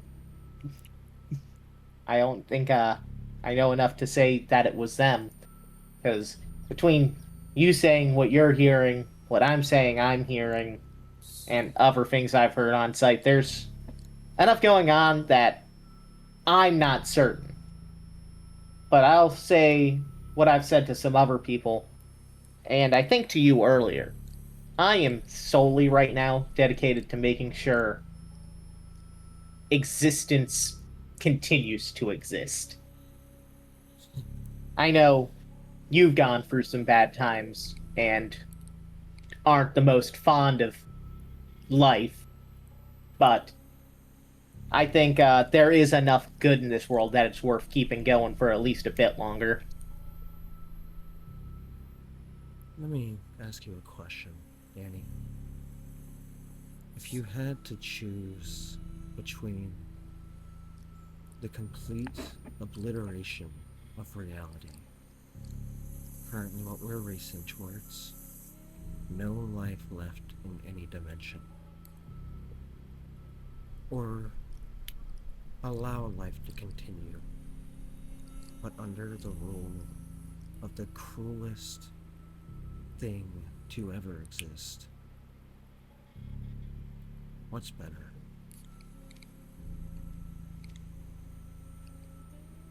Definitely hard to think. But even if you exist under the rule of someone who's cruel, there's still the chance and opportunity for people who are better than that to rise up and change things. There's no making things right if everything's gone. Not against this kind of cruel, Danny. Not against this kind of cruel. Could you say that last bit again louder? Not against I might this need to kind of raise your cruel, volume. Danny. Not against this Okay. kind of cruel. My God.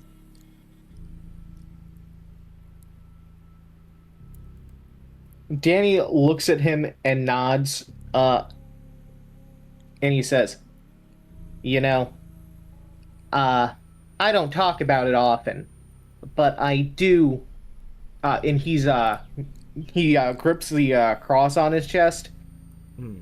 I don't know if that 343 is actually what I think of when I think of God, but I believe there will always be a path for the righteous to find peace.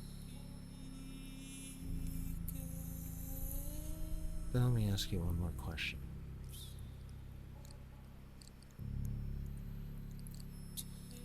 Is everyone deserving of redemption?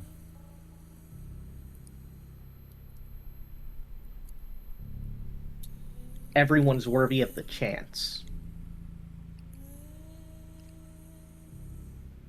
Some people, they've done enough that they won't ever make it. But everyone deserves the chance to atone. And what have you heard about me, Danny? Do I get the chance? I'm gonna be honest. I've only heard the vaguest of what you've done. I heard you caused a lot of chaos on the night of the containment breach.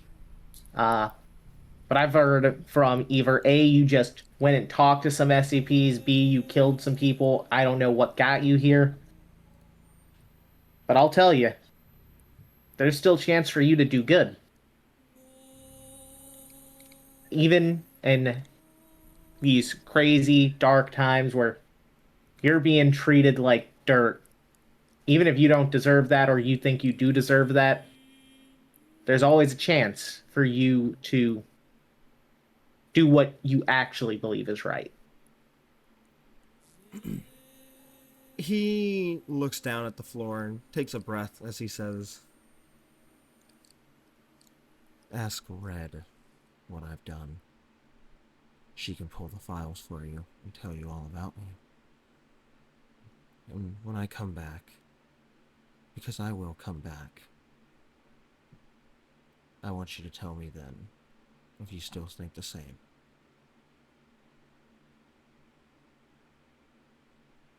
I'll hold you to that coming back. He then Uh. looks over at the guard and just nods his head. And the guard grabs onto the cart that he wheels him on and begins to get ready to wheel him away. So if you have anything to say, this is loading. Yeah, I saw this coming. I saw that GIF coming. Also, yeah, all good. If you have anything lastly to say to him before he's gone, this is it. Let me see. Give me like fucking. He's going somewhere, possibly dangerous. Oh, I've heard myself. He's get still. Away. Oh, he got boinged. Oh no. Yeah. Yeah, I saw it happen. Boing-a-doing. Boing-a-doing. Boing-a-doing. I just as he's going off, I just do give one final. Stay safe, Jeremiah. And follow your heart. What you actually believe in, not what you think in the moment. He And looks... with that, okay, go. I was like, he just turns his head to look at you, and his absolute mop of hair from the art that you've seen that Faye has drawn of him is just covering most of his face, but you can just see his eyes are barely looking at you out of the the little cracks of visibility that can be seen. And tell you what, let me check out your stat page real quick.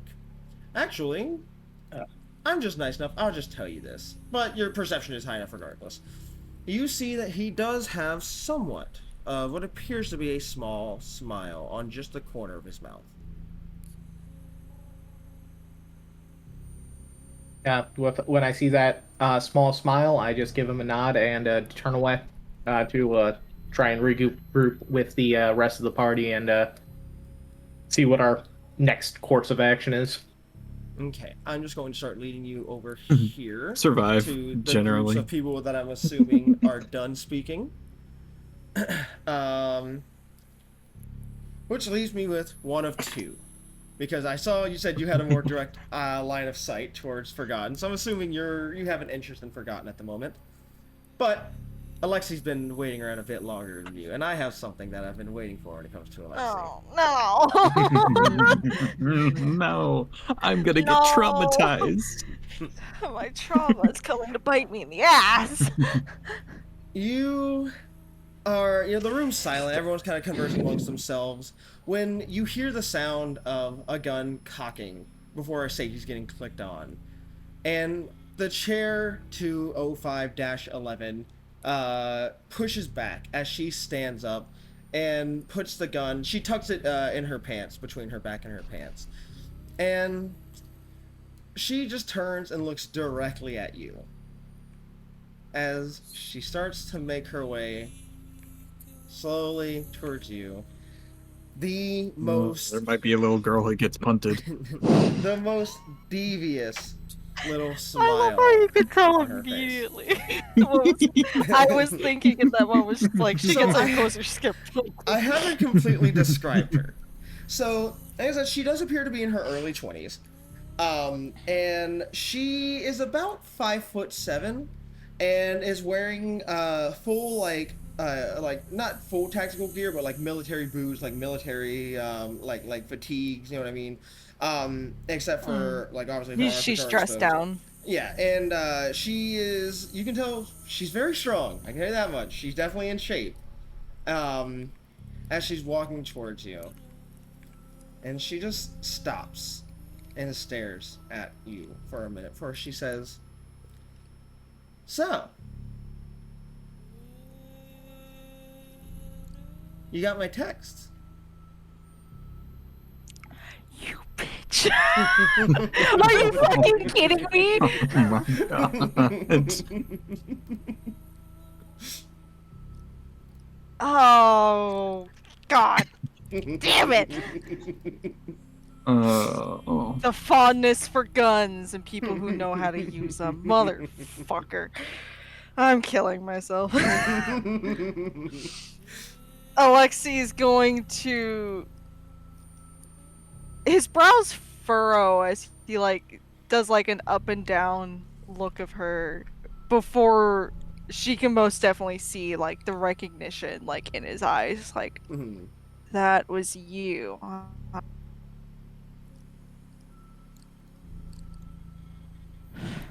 Great. He's going to actually pull his phone out, go to the unknown number that had texted him, and block them.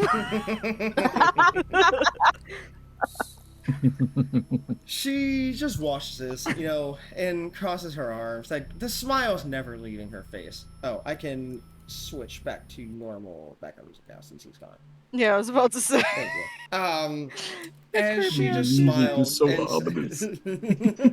she just smiles and says, I kept a pretty close eye on you. It's hard to recall, but if I had to put it in the ballpark somewhere, probably 10 years or so.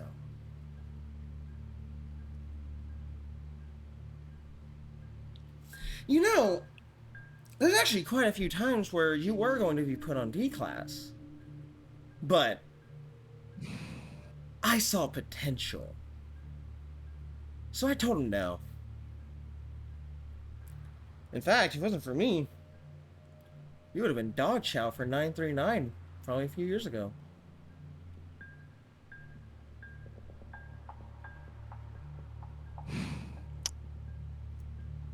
And why did you have such an interest in me, huh? Because of your bloodline. You got a real interesting one. Got a little personal project of mine, but let's just say I have a very close eye on the family tree of the Pavels.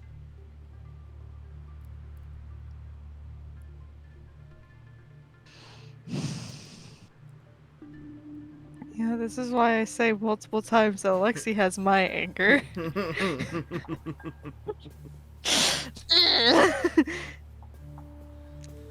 got the chance to meet Alexi's your gonna. dad.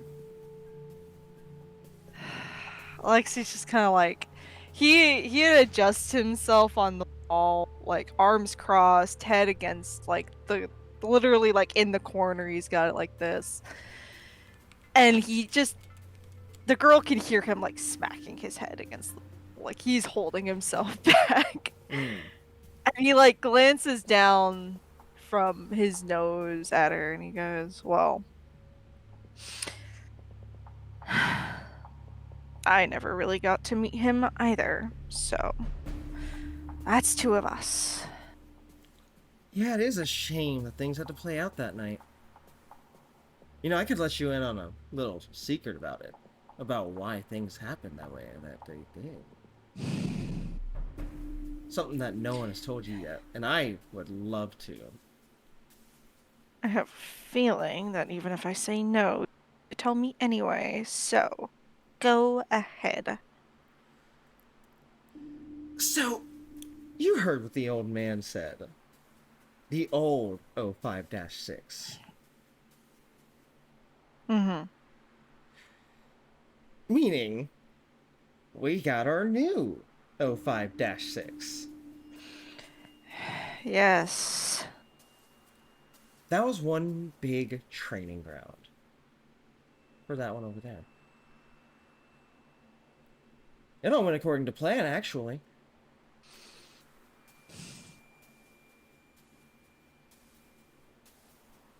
Now, This you bitch might be is trying to thinking... goad me on. I have a feeling that she's just trying to goad me on. you see, she takes a step closer and goes, now you may be thinking that you have a bit of anger for that one over there. And, that's completely justified. It is. Believe me, if it was up to me, I would gladly just, I think she's creepy. But don't put too much blame on her. She didn't know anything about it. She was just told that something was going to happen and to roll with it. Now, the person who gave the orders to put a gun in everyone's head and, pulled the trigger. Would it surprise you if I said that wasn't me? Oddly enough, no, wouldn't surprise me. Would it surprise you if I told you who did do it? God, you are so annoying. Just fucking out with it. I'm sorry, but it's slipping my memory and I could really use something to jog it right now.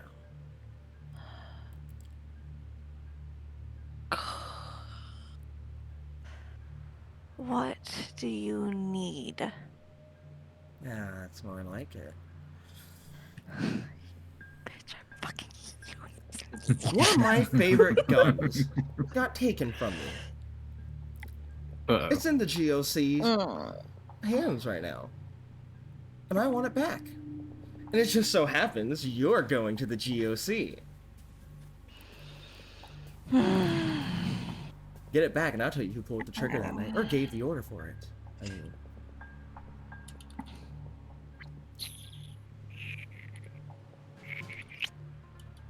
Both parties are equally guilty, I would say. I would say so. And he's just gonna kind of like, once again, up and down with his eyes.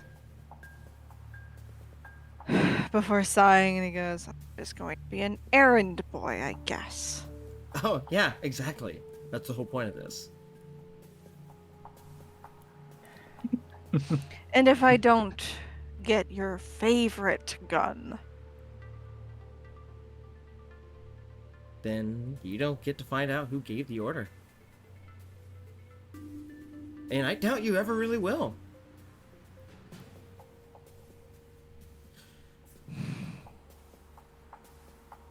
And let me tell you, you want to know.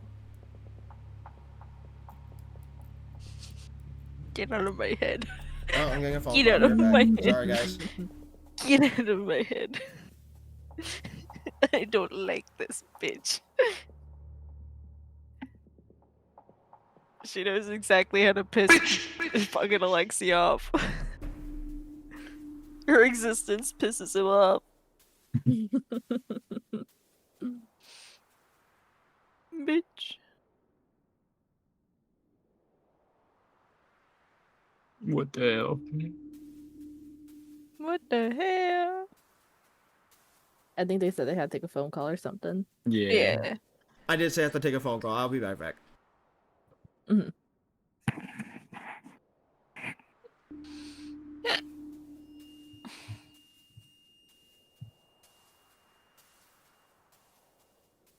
Man. Wild.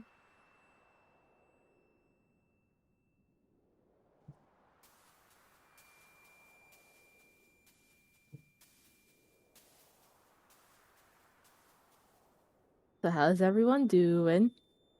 Hmm. Thank you.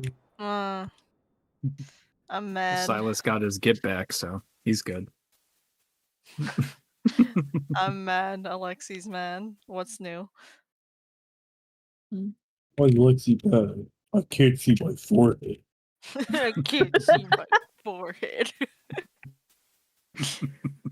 Yeah. Alexi's really going through it. Everyone's been Yeah. having like Yeah. these like chapters as their like character arcs, and Lexi's just going through his character arc throughout all of them. He's Yeah. getting fucked over. Yeah, and I'm just listening Man. to it. Oh, I'm sorry, Baka.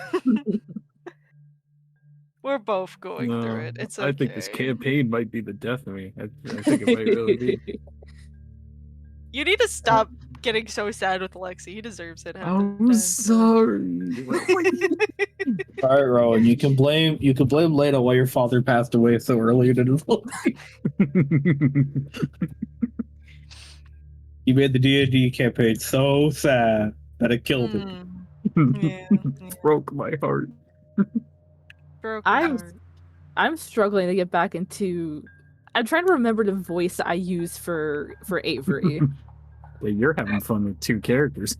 Yeah, I literally have Fugies, one for Reva and one for Avery, to actively switch between them.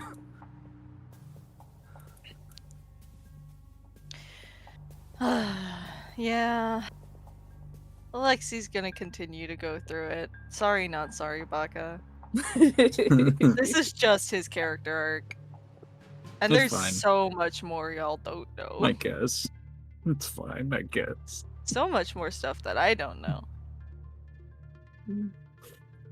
Loki, could you please stop licking my foot? I like playing Silas with a little more Alright. Alexi vibes, I guess. Again, he got a visit from McCain and became a different person entirely. McCain was like, "You are now my special little boy," and Silas was like, "Okay."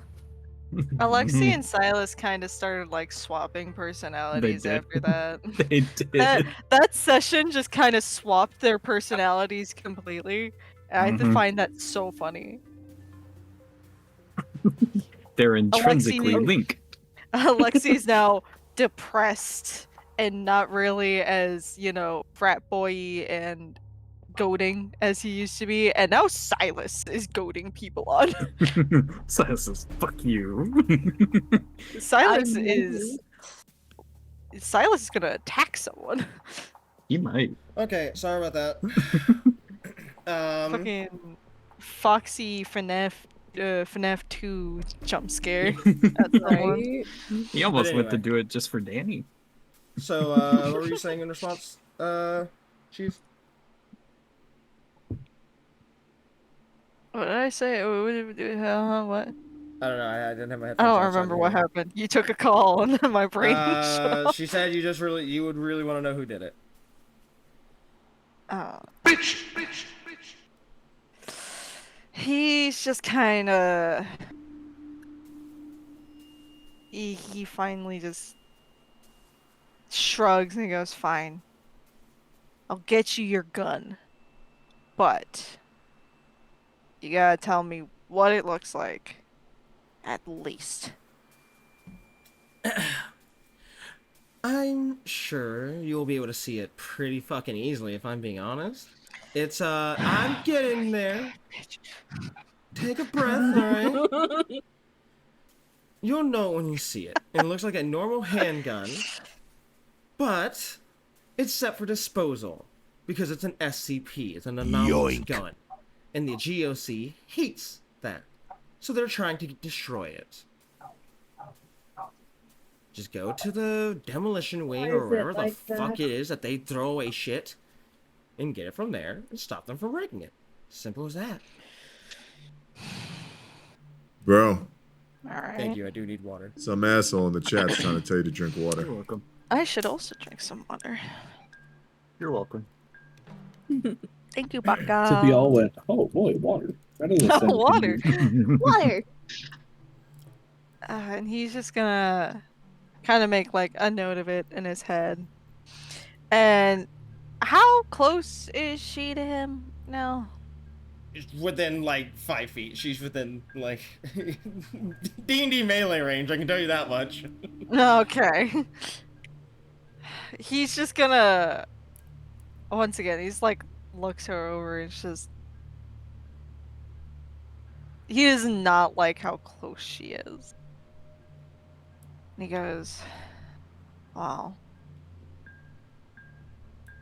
I'm not too interested about that night right now." No, you're interested in a different night. Yes. Unfortunately. Yeah, well, the only thing I can tell you about that is the only thing that's not really classified. And that's that, yeah. It was my order to pull that trigger that night. And it was me who did it.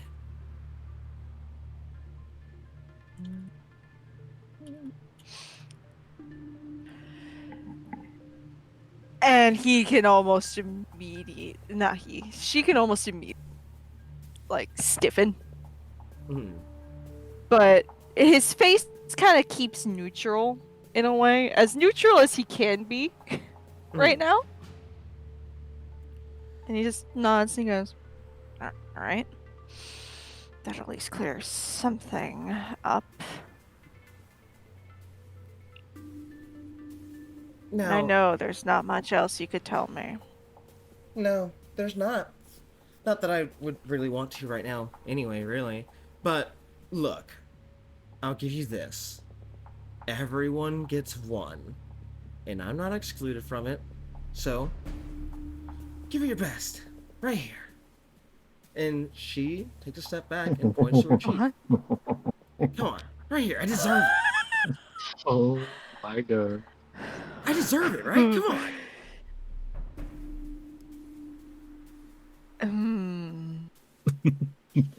Hold me back. Hold me back. Oh, you want me to give me more of a reason? Here, I'll have her say something else. Come on. No! Oh, really? You should let me say it anyway, because I want to see. Yeah, say it anyway!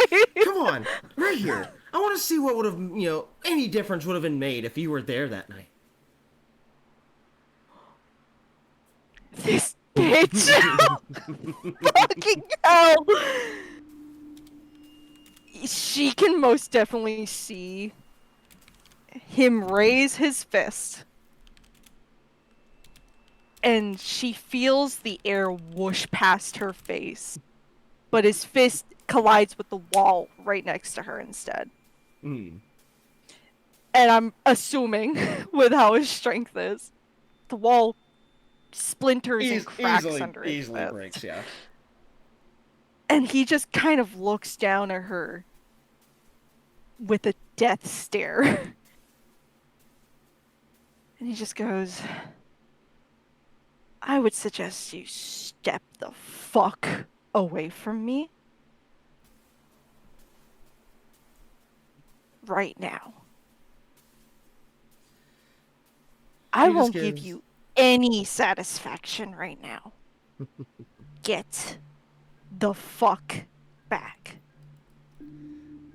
She didn't even blink or flinch at the action, and just smiles before giving a shrug, and begins to walk off, saying, "Yeah, I got business I gotta take care of anyway. Go run on and talk to Daddy now, won't you?" And she takes her leave. Bitch ass motherfucker. Kill yourself. Well, now I have a picture idea for Alexi. Because that angling makes me think of a very specific painting, you know. All right. Well, with that, Silas, do you actually interact with the Forgotten at all, or do you just... I will, but Reva hasn't done anything, so do you want Oh, to? that is true. Well, so Reva is currently having a private conversation with Gerald. Mhm. But in this case, instead, I'll leave it up to Avery. Avery, would you like to interact with the group at all? Oh. I gotta think for a second. Because it is no secret, the O5 are becoming more relevant, Avery's going to be around more. So, I'm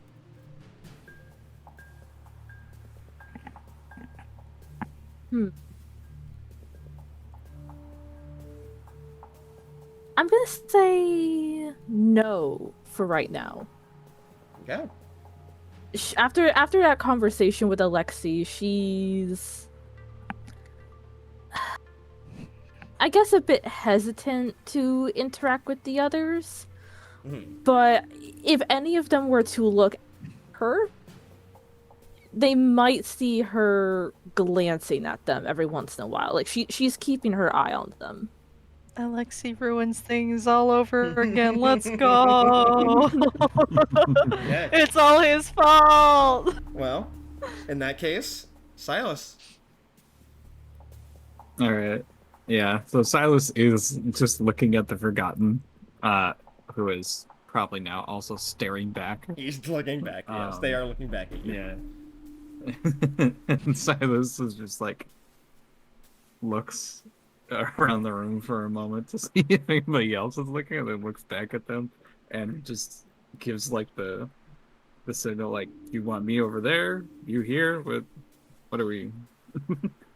At they just slowly raise their hand, like palm up, and then using just their index finger, they bend their index finger like they're motioning for you to come over towards them.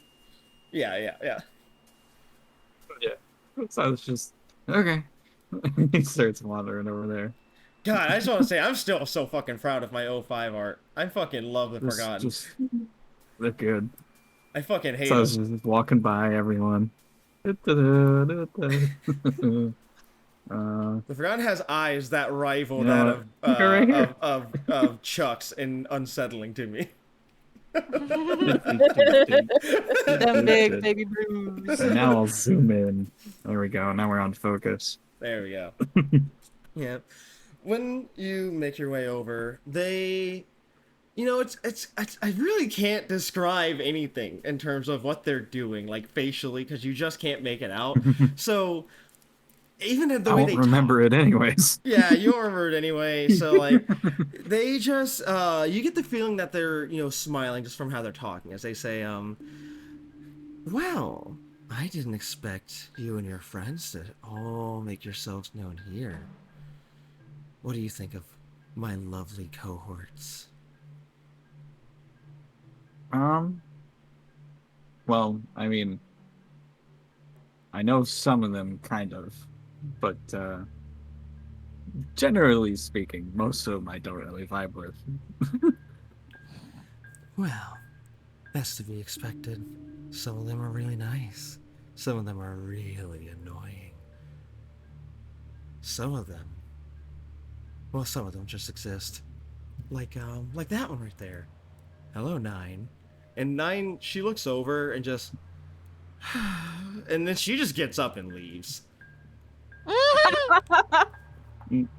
That's a Get fucking out of there, Meet girl. you two. Okay. Goodbye, submarine council member. And then he just waves at her as she's leaving, like the creepy finger wave, or like one finger at a time, like curling. Yeah, like that kind of wave. That's how they're waving at Nine as they're walking out. And then they look back at you and go, she's so nice. Okay. So you got nice, you got annoying, you got exists. And which one are you? I'm the one who's always trying to get work done on the facility. I'm very, very busy. My testing with 035 actually is progressing remarkably well. Is it? It is. But unfortunately, I have come across a crucial standstill in my progress. Standstill that I believe only you and your group can help me with, Silas. Oh. This is just quest. This is just getting It quests. Why, This is our side quest. Why do you say Our that? side quests. Well, it's because I'm wanting to test out his capabilities. Me and 035 have gotten to know each other very well over the last 10 years. And I think that he can be capable of so much to the Foundation. Oh, wait a second. But I can't just set him willingly out in the Foundation. No. That would be troublesome. And the other council members would have a fit with it. Some of them have a conniption. I'm scared the old man would have a heart attack. So, I think we've come to a bit of a situation where you are quite beneficial towards me. Take him with you to the GOC. Just between us. Okay. No one else has to know about it. Huh. No one no one else? You're not gonna No one tell else. anyone else about No one else. And me That's and a- 035 have a deal. He doesn't run off. He comes right back once his test is done.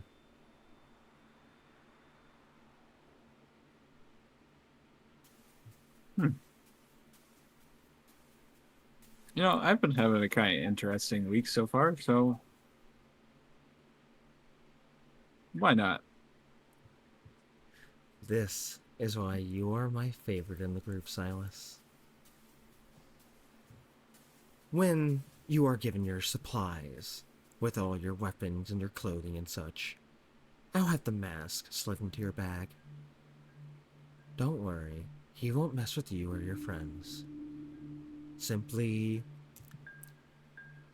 get to the GOC, put him somewhere hidden, and he'll handle the rest. All right. Well, sounds like something. So since I'm doing something for you, are you gonna give me a favor in return? Of course. I'm not unfair. Just busy. It's just business. Mhm. Why, Wow. is there something It's you have in lovely mind? as always to talk to you. I'm sure I'll forget it as soon as I walk away. Of course. Now, Um,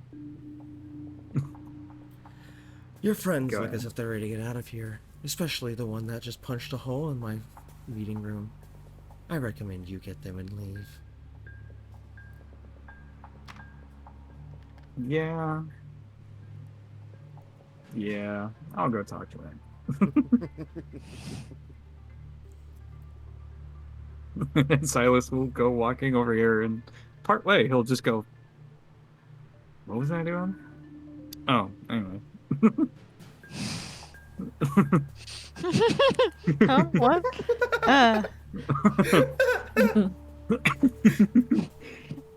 Oopsies. I forgot. I forgot. Yeah. Silas is gonna go over to Alexei, glancing at the very much cracked wall, Yeah. and just kind of looks at him for a moment before cautiously placing a hand on his shoulder. He in reflex as he touches Alexi's shoulder, his hand just shoots out and grabs his wrist. Pretty tight. Hey, it's a friend.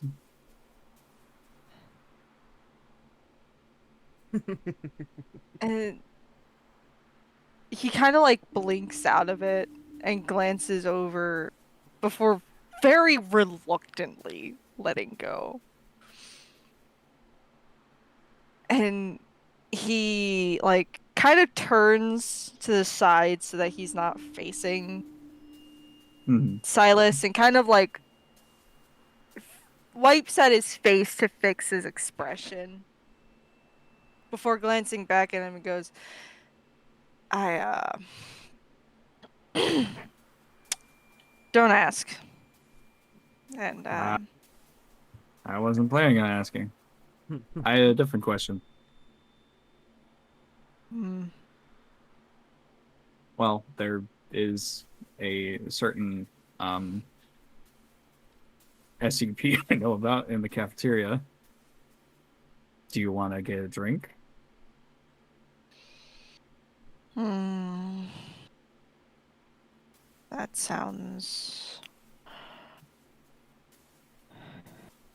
good, but I don't want to leave without Reva and Gerald. I mean, we can wait. I'm not in a rush. It's just an offer out there to get our minds off things. I definitely need a drink. Then. All right. Well, I guess we're waiting for Reva then. Okay. I will say, at this point, the door to Gerald's office then opens as he steps out and says, Avery, Hmm? come in here. I need to talk to you and your sister at the same time, please. Of course. And she gets out of her chair and she'll walk over. Yeah, you have to control her because I'll have control over her. Okay. And with that, he shuts the door again and has another conversation, which I will have. We can talk about in text later. Mhm. And once he's done, the door then opens. And Avery, I'm going to keep you in the office for now, but Reva, you are allowed to step out and go rejoin the group. Okay. Let me switch her back over. Be in the Reva mindset. There we go. Alright. Yeah, as she leaves, she just gives a little nod and a wave to both of them. And she glances at the O5 table before looking back in her group and just immediately just walking over. Just trying to keep her head down. Okay. What about you two over here? I'm assuming when Reva shows up, then that's just... Yeah. When Reva shows up, he kind of looks over at Silas, glances at the broken wall, and just kind of like lowers his head a bit and starts walking over to Reva. Okay. Silas does glance at the table before he also follows. Okay. Well, for the first time, you didn't hear O5-2 speak, the root, as she looks at the table and then to all of you and says, right, now,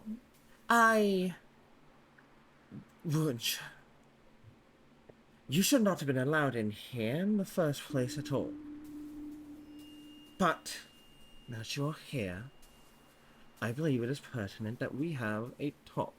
The foundation only. So all of you, leave. Our talks with you are not done yet. I still have a great many questions. But for now, we have business that you are not a part of. I need one person to stay in here and listen so I can hear.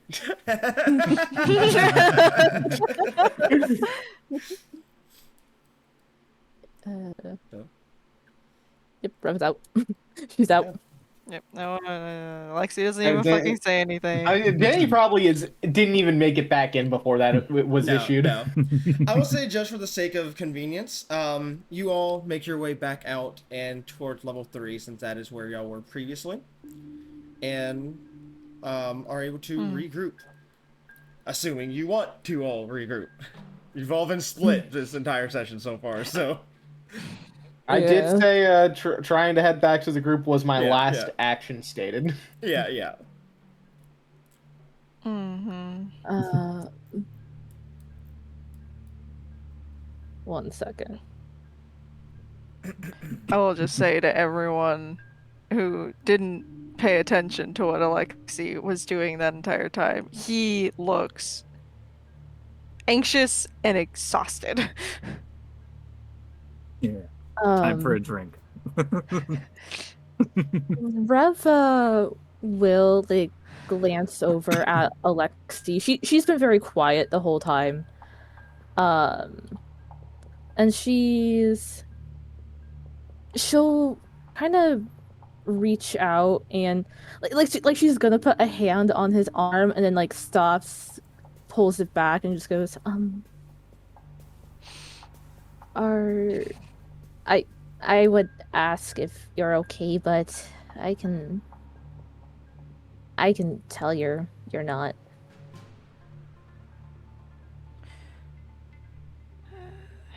Very astute observation, Sunshine. No, I'm not okay. I exhausted being around them is mentally taxing. You know how it is. And Riva can kind of see him putting back up that wall, that facade that he always puts on.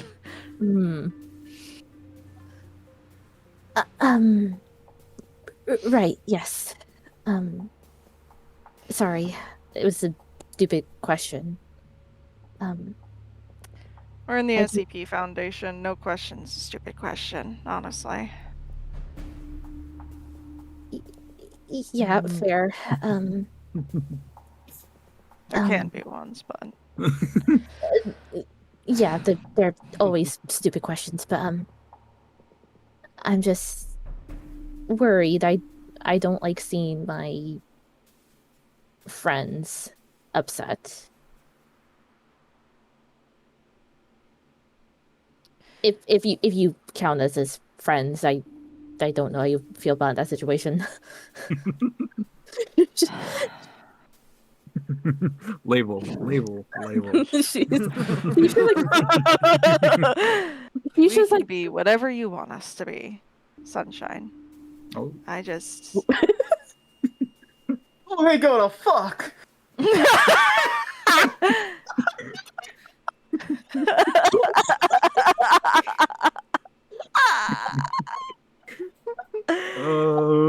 Good night, everyone. yes. And Alexei, he just kind of reaches up and places his hand on her shoulders.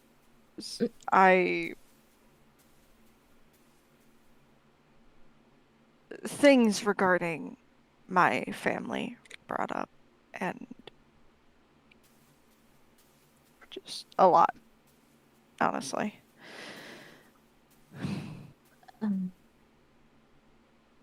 Yeah, I understand a little too well in my case.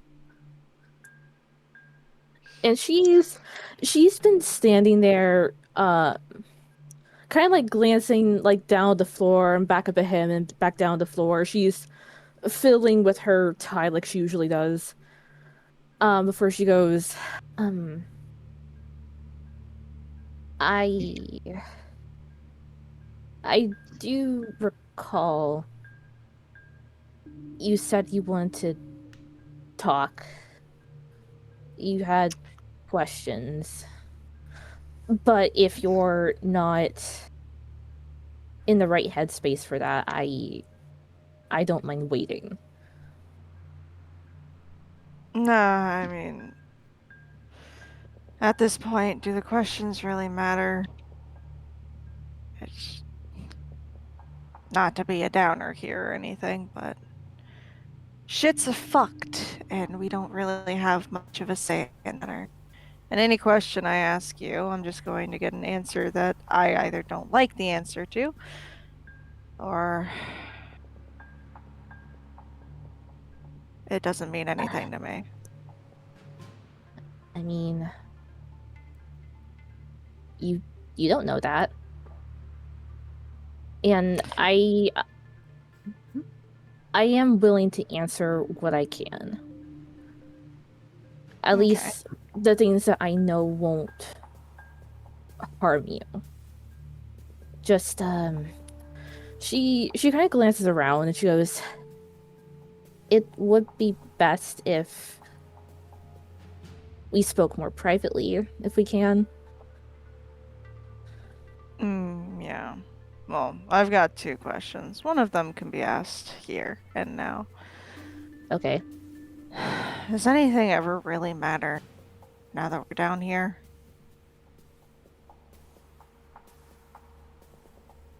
Well, what do you mean by that? Doing anything. Does it really matter what we're doing? No one in the general populace knows we're down here. My family's dead. I've got no real reason to continue going about this. Yet here I am. Is there really a reason for any of us to continue doing all this bullshit?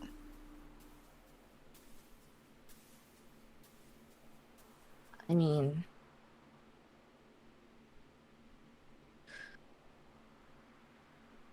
at the end of the day, what we do here is ultimately protecting humanity.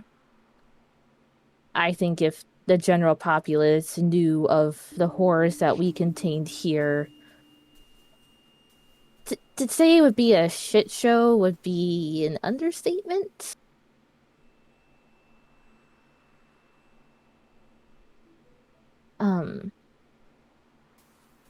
But I mean, I understand what you're saying.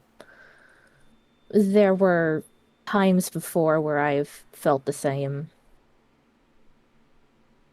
I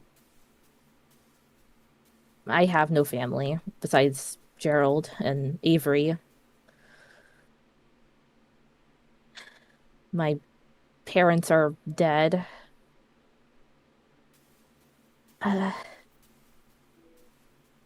Really, the foundation's all I have.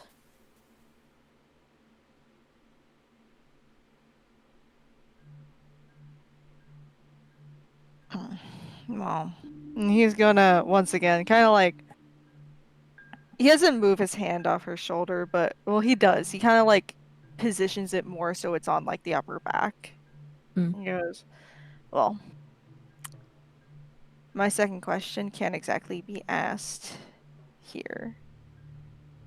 So, and he's gonna glance over at you, Silas, and I do still want to drink, though. I will find you after this. Sounds good. So, I can get it ready. You have a request? beer, please. Like Budweiser, something. Whatever you Got can it. think of. He's gonna lead Reva off. Silas is gonna look at the remaining people and be like, anybody else drink? I'm not supposed to do that. You're not supposed to do a lot of things, Danny. Go for it, Danny. This is Dude, God. I mean- This is God God telling you says to I can have a take a drink and shot. have some keys. Hell yeah. I mean, I don't think they care about like general laws here. Like, I don't think they're gonna give a shit if a 17-year-old is drinking alcohol.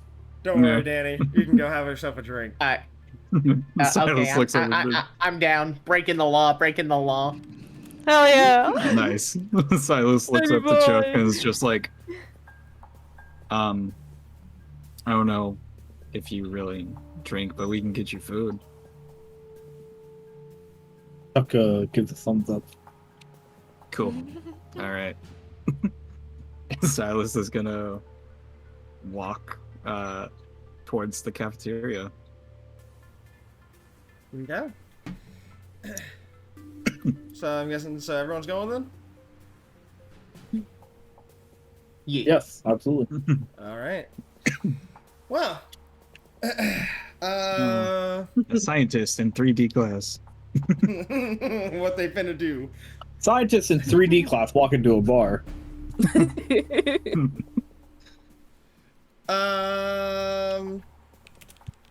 second.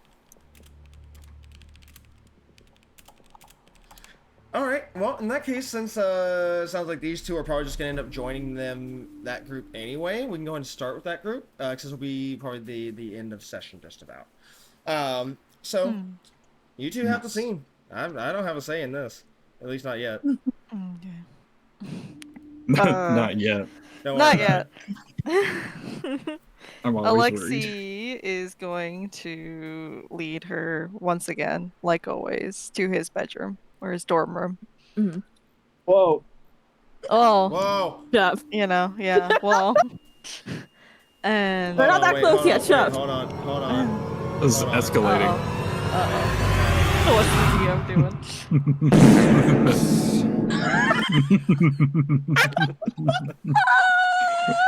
Mr. DM, while you have nothing to say here, while they're doing this, you should add my soundboard to our server, please. Okay, alright, I'll do it right now. I'll do it right now while these two are having their Okay. seat. Remember, you can't listen to it, though. Oh my god. Okay. And Alexei's gonna kind of like lock the door behind them. Oh. And he's gonna stop. Shut up. Shut up. Stop taking this out of context, weirdo. And he's going to kind of like lean against his desk like he does every time like anyone is in his room. He reaches over, opens the drawer, grabs a cigarette, and immediately lights up, and he goes, "So, Timothy." Yes? Yeah, you'd think I wouldn't have gone through your phone when you handed it to me that one time. You have too much trust in You will people, give me an brother. egg. Oh, that makes sense. Sorry. I just wanted to hear it. What? That's what Tristan sent me and I wanted to hear it. So I added it and I played it. Is that Albert because you like Wesker. omelets? It's about what I thought No, it it's was. Albert Wesker saying, "You will give me an egg." Yeah. I'll Anyway. give Albert That- Wesker. I want to an say egg. no. I want to say that is a canonical line that happens in a game. I will give him an I egg. shouldn't say and no one will canonical, stop me. but it's a line that you can trigger in a game for him to say that. Fucking Cup. Christ. You will Cup give me No an one egg. can stop me. 7 minutes is Cup. all I can Cup. spare 7 to play minutes. with 7 you. minutes. 7 minutes. Would y'all like to know how you get him to say that? Later, we're still in session, man. Yeah. Later. We're nearing the end anyway, so let these two have their thing. God. Linus' fault. He kind of stiffens up a little bit and just goes, I would hope you wouldn't have. Yeah, you can hope a lot of things with people. Honestly, this was before I had a heart-to-heart with Gerald, so... Cat's out of the bag, went through your phone. Timothy Cunninger. You knew him as such before anyone else did. Yes, I did. And he's O5 Council. Now, did you know him before Gerald adopted you?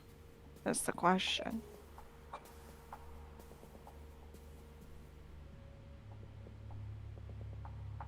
Him and I met sometime after I was brought to the Foundation, after Gerald took me in. He is, as I've told the others, someone I would consider my best friend. We have been for several years. We don't get to talk or hang out as often as we would like because he's busy with his work.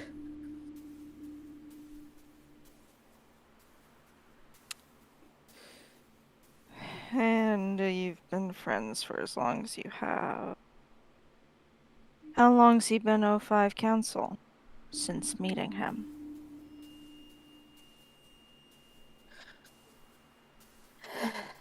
She takes a deep breath and sighs, and she goes, I've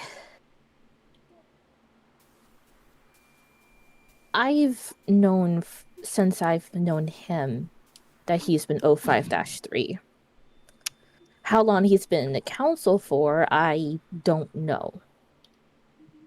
I don't know how long Gerald's been here, except it's been many years. Many. Many. Yeah. Considering what I know, yeah. You can see she's starting to look nervous. Cheese, is there a camera in Alexi's room? Yes. All dorm rooms have cameras. The only safe spot that Alexi knows of is directly underneath. You can see she keeps glancing towards the camera before she lets out a sigh and goes, It'd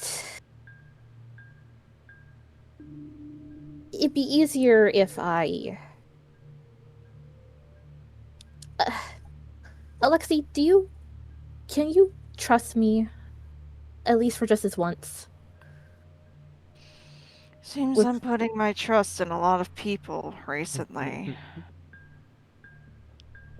From you and your dad.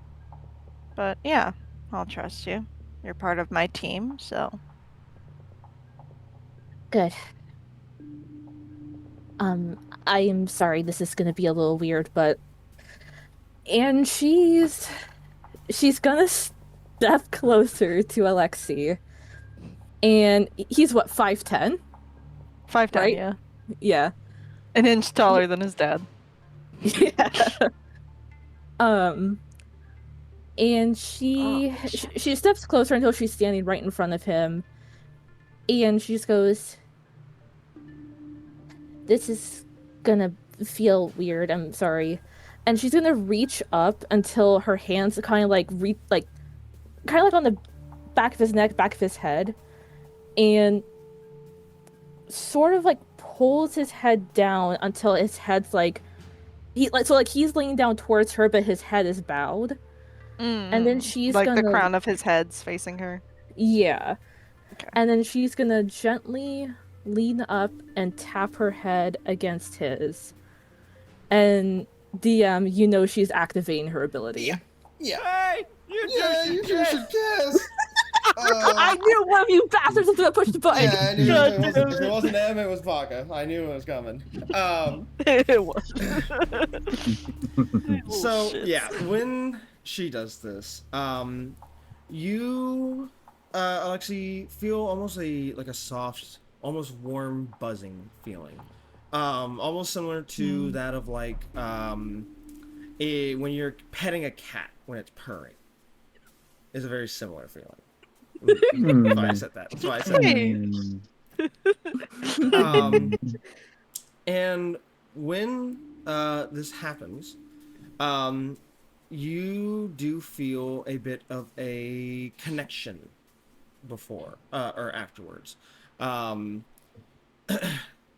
The easiest way to describe it would be for Reva. What would you be saying? What would you be thinking at this time?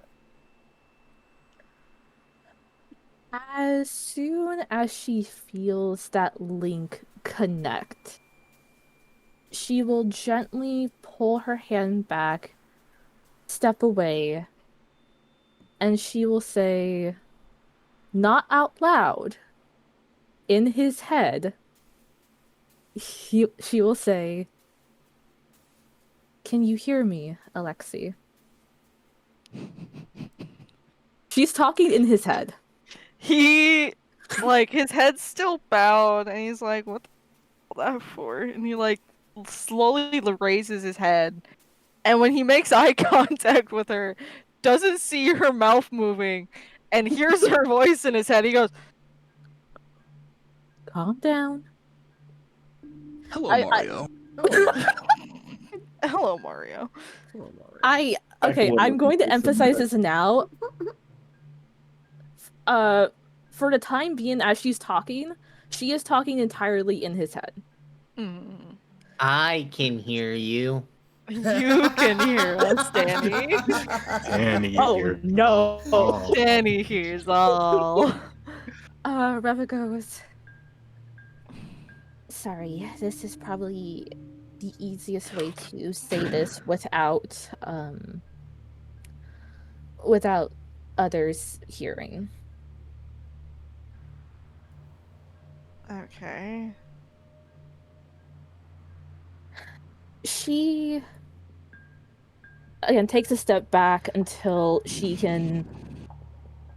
sits down like on the edge of his on his bed and just goes,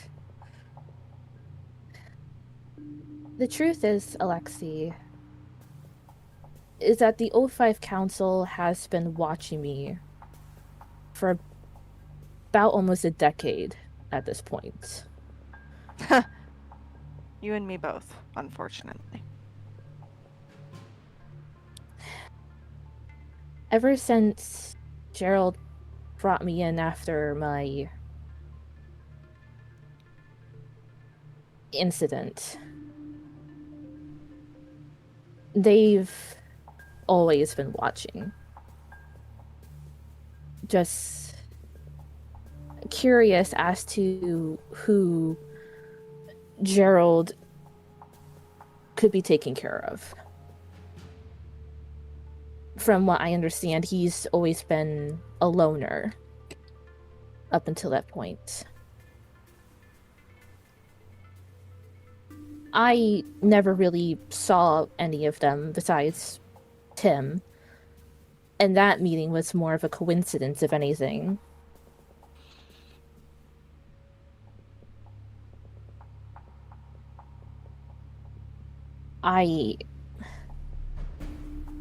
If I could have said something before, I would have, but I didn't want to risk you or the others getting hurt. I don't... And he sees she's looking down at her lap. Her hands are kind of... They're not gripping at her G's, but they're like fists on top of her lap. And the knuckles are turning white from how tight her grip is. So she goes, I don't want to be the reason someone else is killed. I can't go through that again.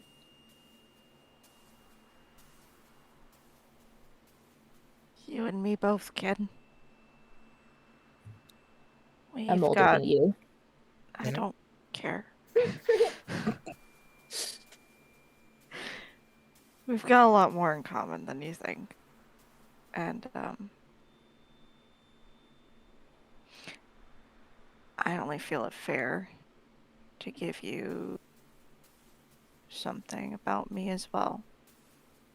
After all, that was a very personal question of me. Yeah.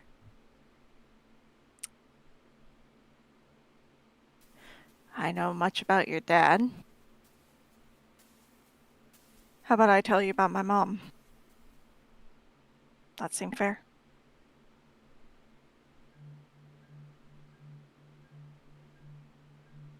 I guess.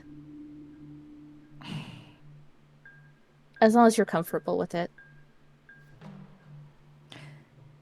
There's not a lot of people who would remember her, so telling someone about her kind of keeps her alive in a way.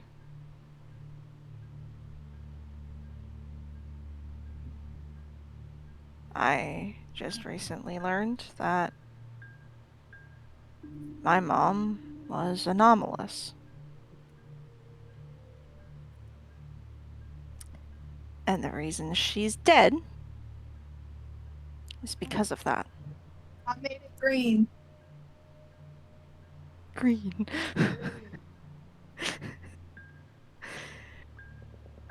And she can see him, like,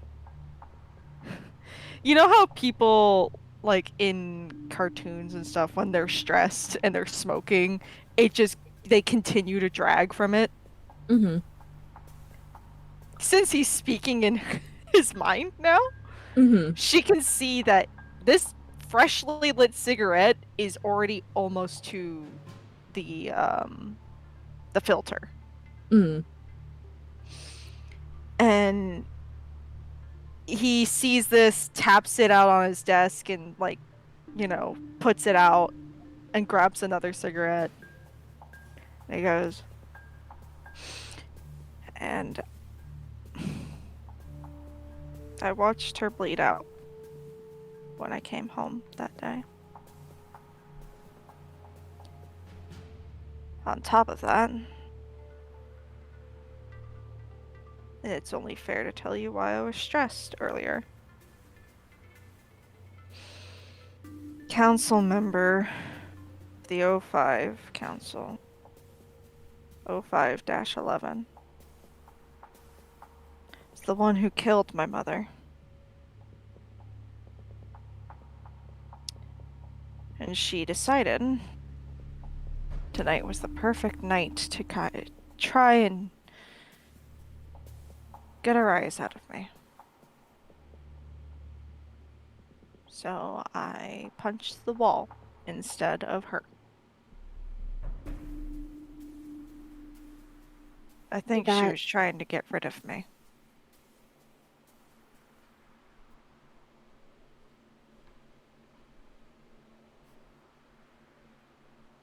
She's quiet for a moment, just watching him very carefully.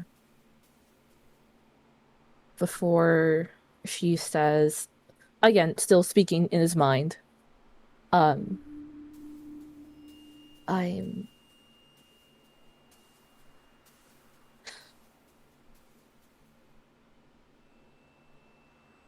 won't let her do anything to you, Alexei.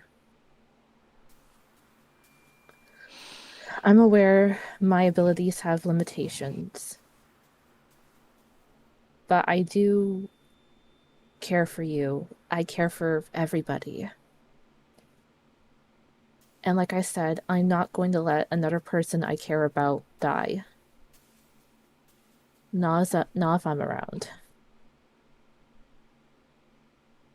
If I need to put up a fight, I will. I won't let her touch you. And neither will Gerald.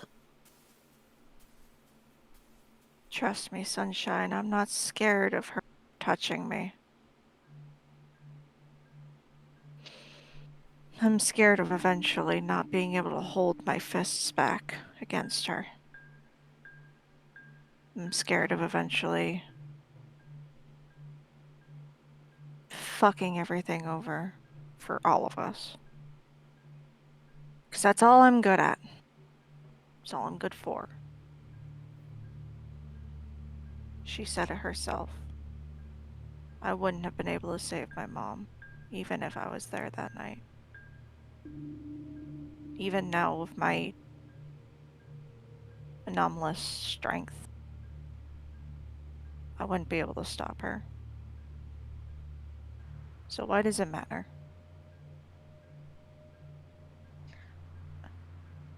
What happened that night, Alexei?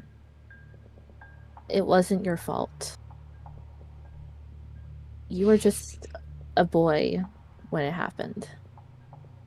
I know it wasn't my fault. I don't need everyone going around and telling me that. I just want that bitch. I want her head on a fucking platter. I want her to suffer the same exact fate my mother suffered. Riddled with bullets. Bleeding out. Gone. But I won't get that.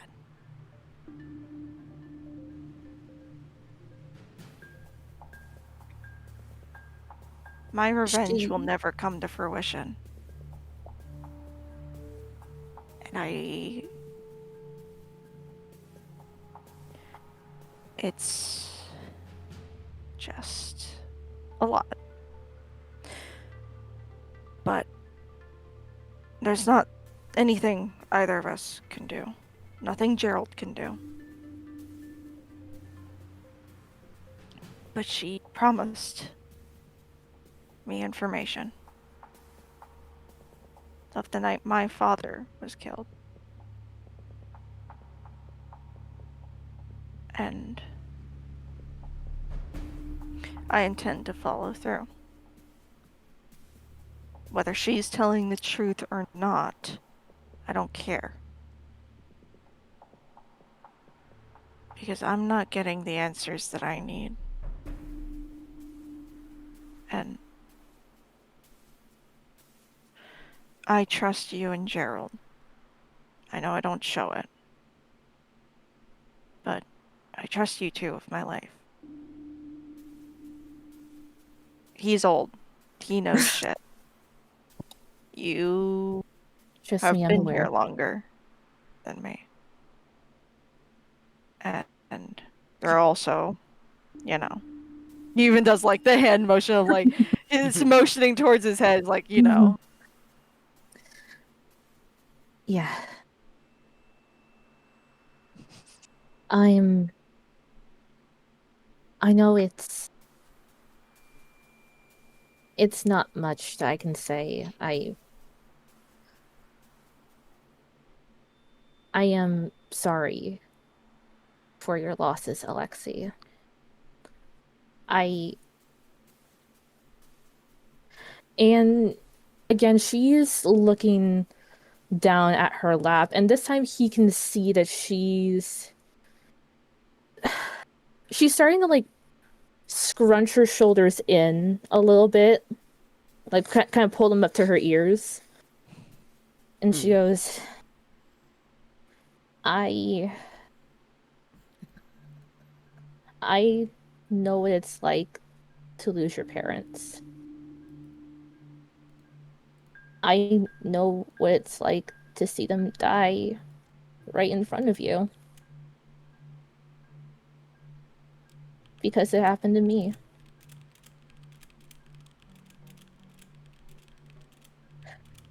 And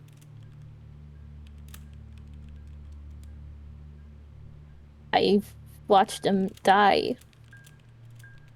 I killed them.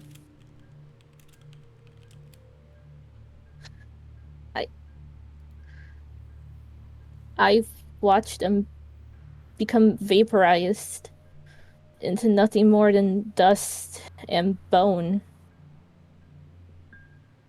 And there was nothing I could do to stop it.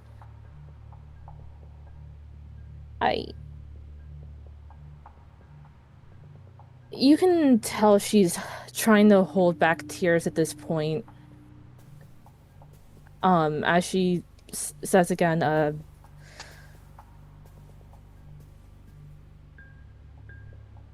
I didn't want it to happen.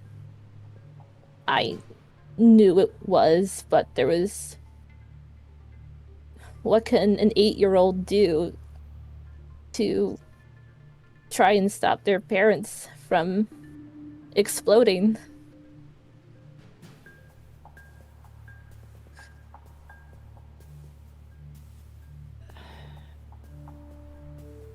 Alexi's gonna move finally from his spot and kind of walk over to Reva and place a hand on top of her head.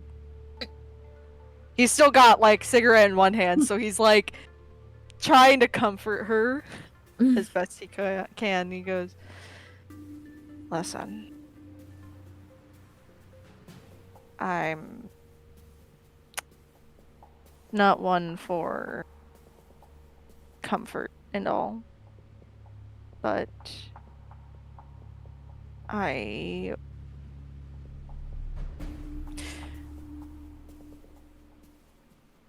don't like seeing you or anyone else sad. So it would be best if we stop talking about this. There's nothing we can really change about it. It happened. There's nothing that's going to bring my parents back. Nothing that's going to bring your parents back. Gerald let me have one final talk with my old man, so I got some closure. But the universe hates me. getting closure on my father only opened up more doors to my mother. So, whether we like it or not, we gotta fight these battles and figure something out. Even, I guess, if I feel I deserve it.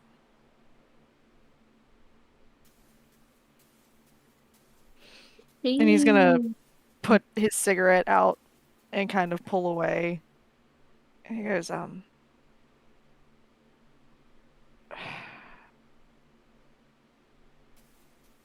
how long does this work? It's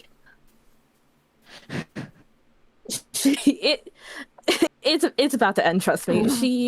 No, he's actually asking that to her. Oh, He's like, how long does this work? she doesn't say anything at first. Even when he pulls away. And then she starts to stand up, and as she does, Alexei would feel kind of like a, because while the ability is active, he can still feel that like buzzing in his head. As she stands up, he would feel it just shut off.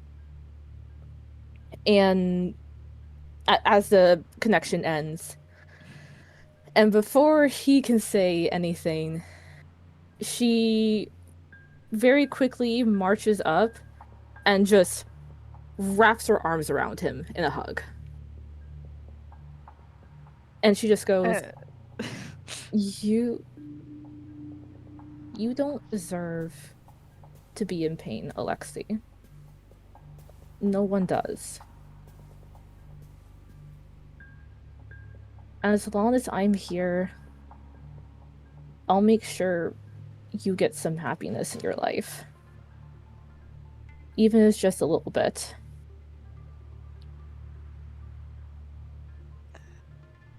At the hug, he kind of like, you know how people like throw their arms up and like not expecting the hug in the first place? He kind of does that before kind of leaning down and hugging her tight.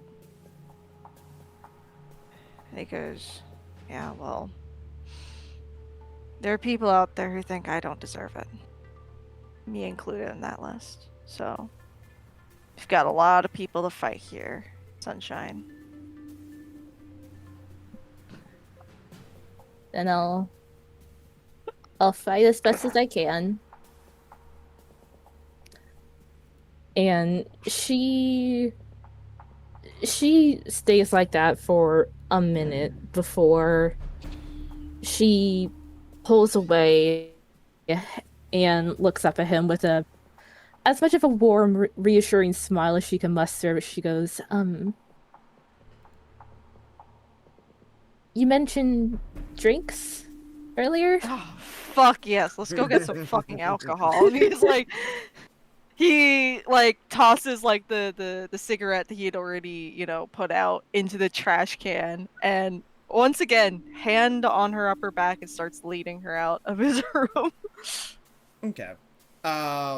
We are nearing the end here, so Baka, as the group, you know, as y'all went to the Jesus. As y'all went to the kitchen to start getting the drinks ready from the vending machine, would any talks, any acts being done between the four of you in the cafeteria while they were having that talk? I mean, Silas would be getting drinks ready, so he'd be asking people for their drinks. Danny, being younger, Silas would kind of look at him and be like, anything you're curious about, or? Danny looks very thoughtful. I want a shot of vodka. Vodka. Hell yeah. Okay. I remember seeing some of my family friends taking shots of that, and they were having a great time. You will definitely be having a great time. So this is gonna pitch if I could for Danny. Okay. Yeah, I mean, the vending machine dispenses it perfectly. Silas hands it over. He's like, "So, how'd your talk go?" Oh, he's still really nihilistic. Gave me some context onto the other voice I might have heard that one time, being the voice he hears. You hear multiple voices? No, I generally hear one voice, but there was that one time where we had the whole, everyone saw things in his room, that I heard something else, which apparently isn't just some crazy vision I had, but maybe another voice. Oh yeah, he's going off somewhere. They're trying to probably indirectly kill him, but he's confident he'll come back alive. And yeah. Yeah, I'm confident in that too. Well, looks like it was somewhat fruitful. Yeah, I don't know. I feel like there's all of the pieces to the puzzle around me that I could reach out and eventually put together. Maybe. But I don't get the puzzle. Yeah. It sounds like you're fitting in perfectly fine. Silas is gonna gesture to the table with the shot. Danny's not going to drink the shot until everyone else has their drinks. He has some idea of courtesy. Well, he's just asking you to sit down. Oh, if I'm sorry, I was actually looking at the map. Got minimized at some point. I sit down at wherever the table is. Yeah. Silas is getting Alex's drink. I was assuming I had already sat down. That's my bad. Okay. Yeah, Silas is getting Alexi's drink, which is some sort of beer. Beer. Okay. And he will get himself whiskey. Okay. Hell yeah. Well, anything else being had before these two come in here and we end stream? These two come in here and make me cry. What? Yeah. Oh, you don't know that These two come in here and something blows up. Yeah. The entire facility gone, just like that. Damn. Okay. Oh, well, That's what I they have a deserve. character sheet ready. Okay. In that case, so you two finish up your talk and make your way towards the cafeteria to go and just try and relax and enjoy some time before you have to start your mission, being told that you have at least a week before the mission actually begins. So, you two enter the cafeteria, and as you start to make your way to the table, I know you can hear. I know some of you can tell how I talk when I'm smiling. Yeah. Unfortunately. Go You on. a bitch asshole. Go on. Ahead. You're so mean though. Do it. I hate you. Pull the trigger. As Do it. You, Kill us. Dare you. I'm not gonna kill y'all. As you and you two are making your way to the table, Reva, you feel yourself freeze in place. As I need you to make me a premonition check. Oh, motherfucker. Oh, no.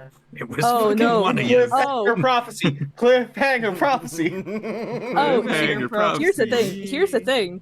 You guys are gonna see what happens when Reva has a natural premonition versus one that she calls, because it's not a fun one. Hold on, wait. Premonition is intuition. So... Alexi's still got his hand on her back, and she just stops, and he's like, "What's going on? What's happening? What's going on, Sunflower?" It's not good. You're gonna see what happens. Uh-oh. You might have to catch her. Oh no. Next session. Well- Next session. We'll do it the aftermath next session. Damsel in distress. Well, I'm a damsel. and I'm in distress.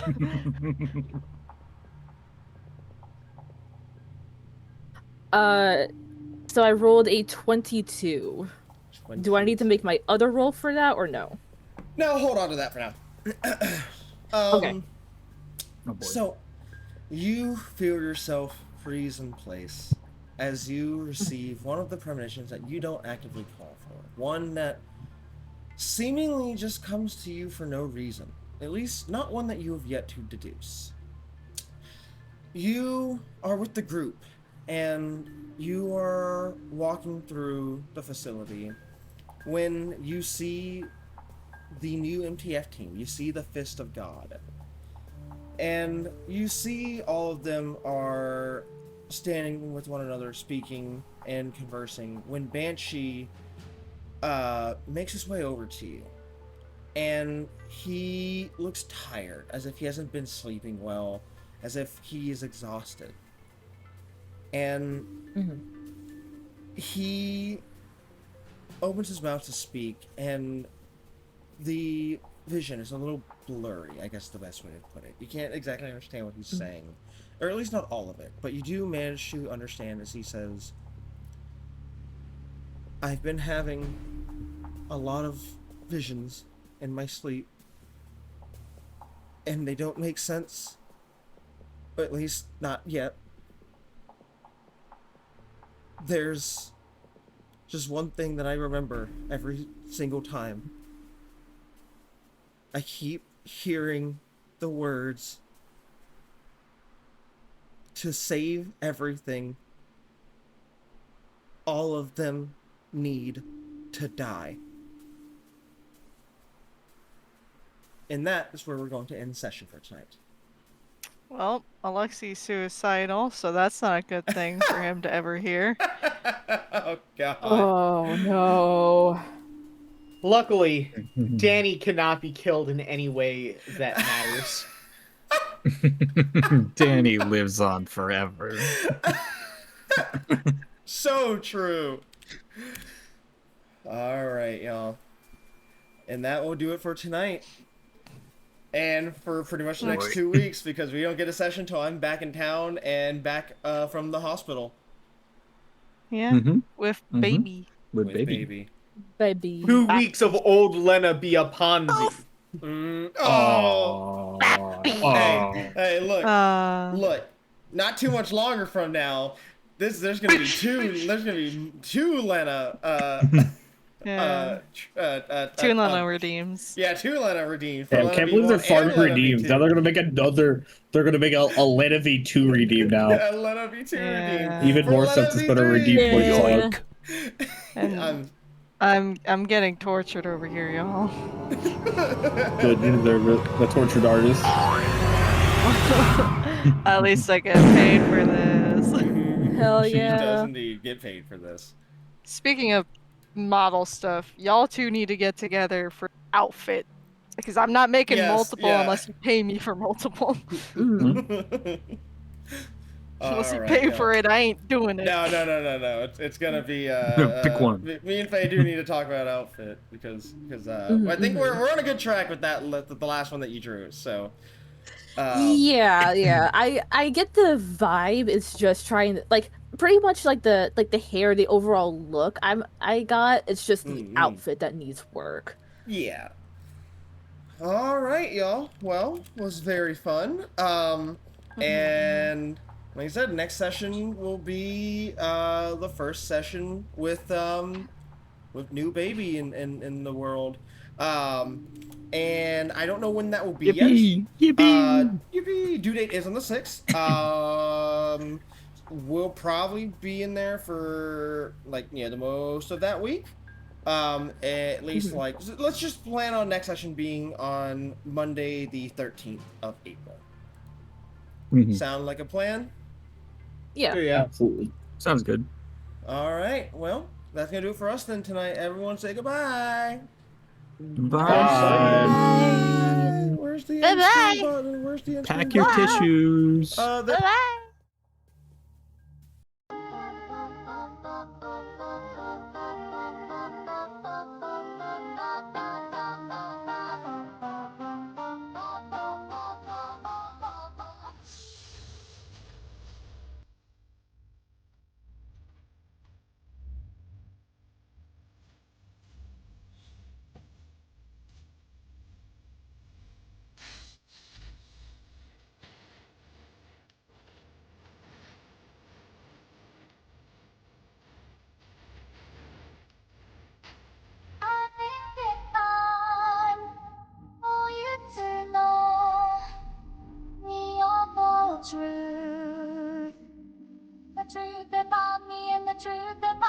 from your friend.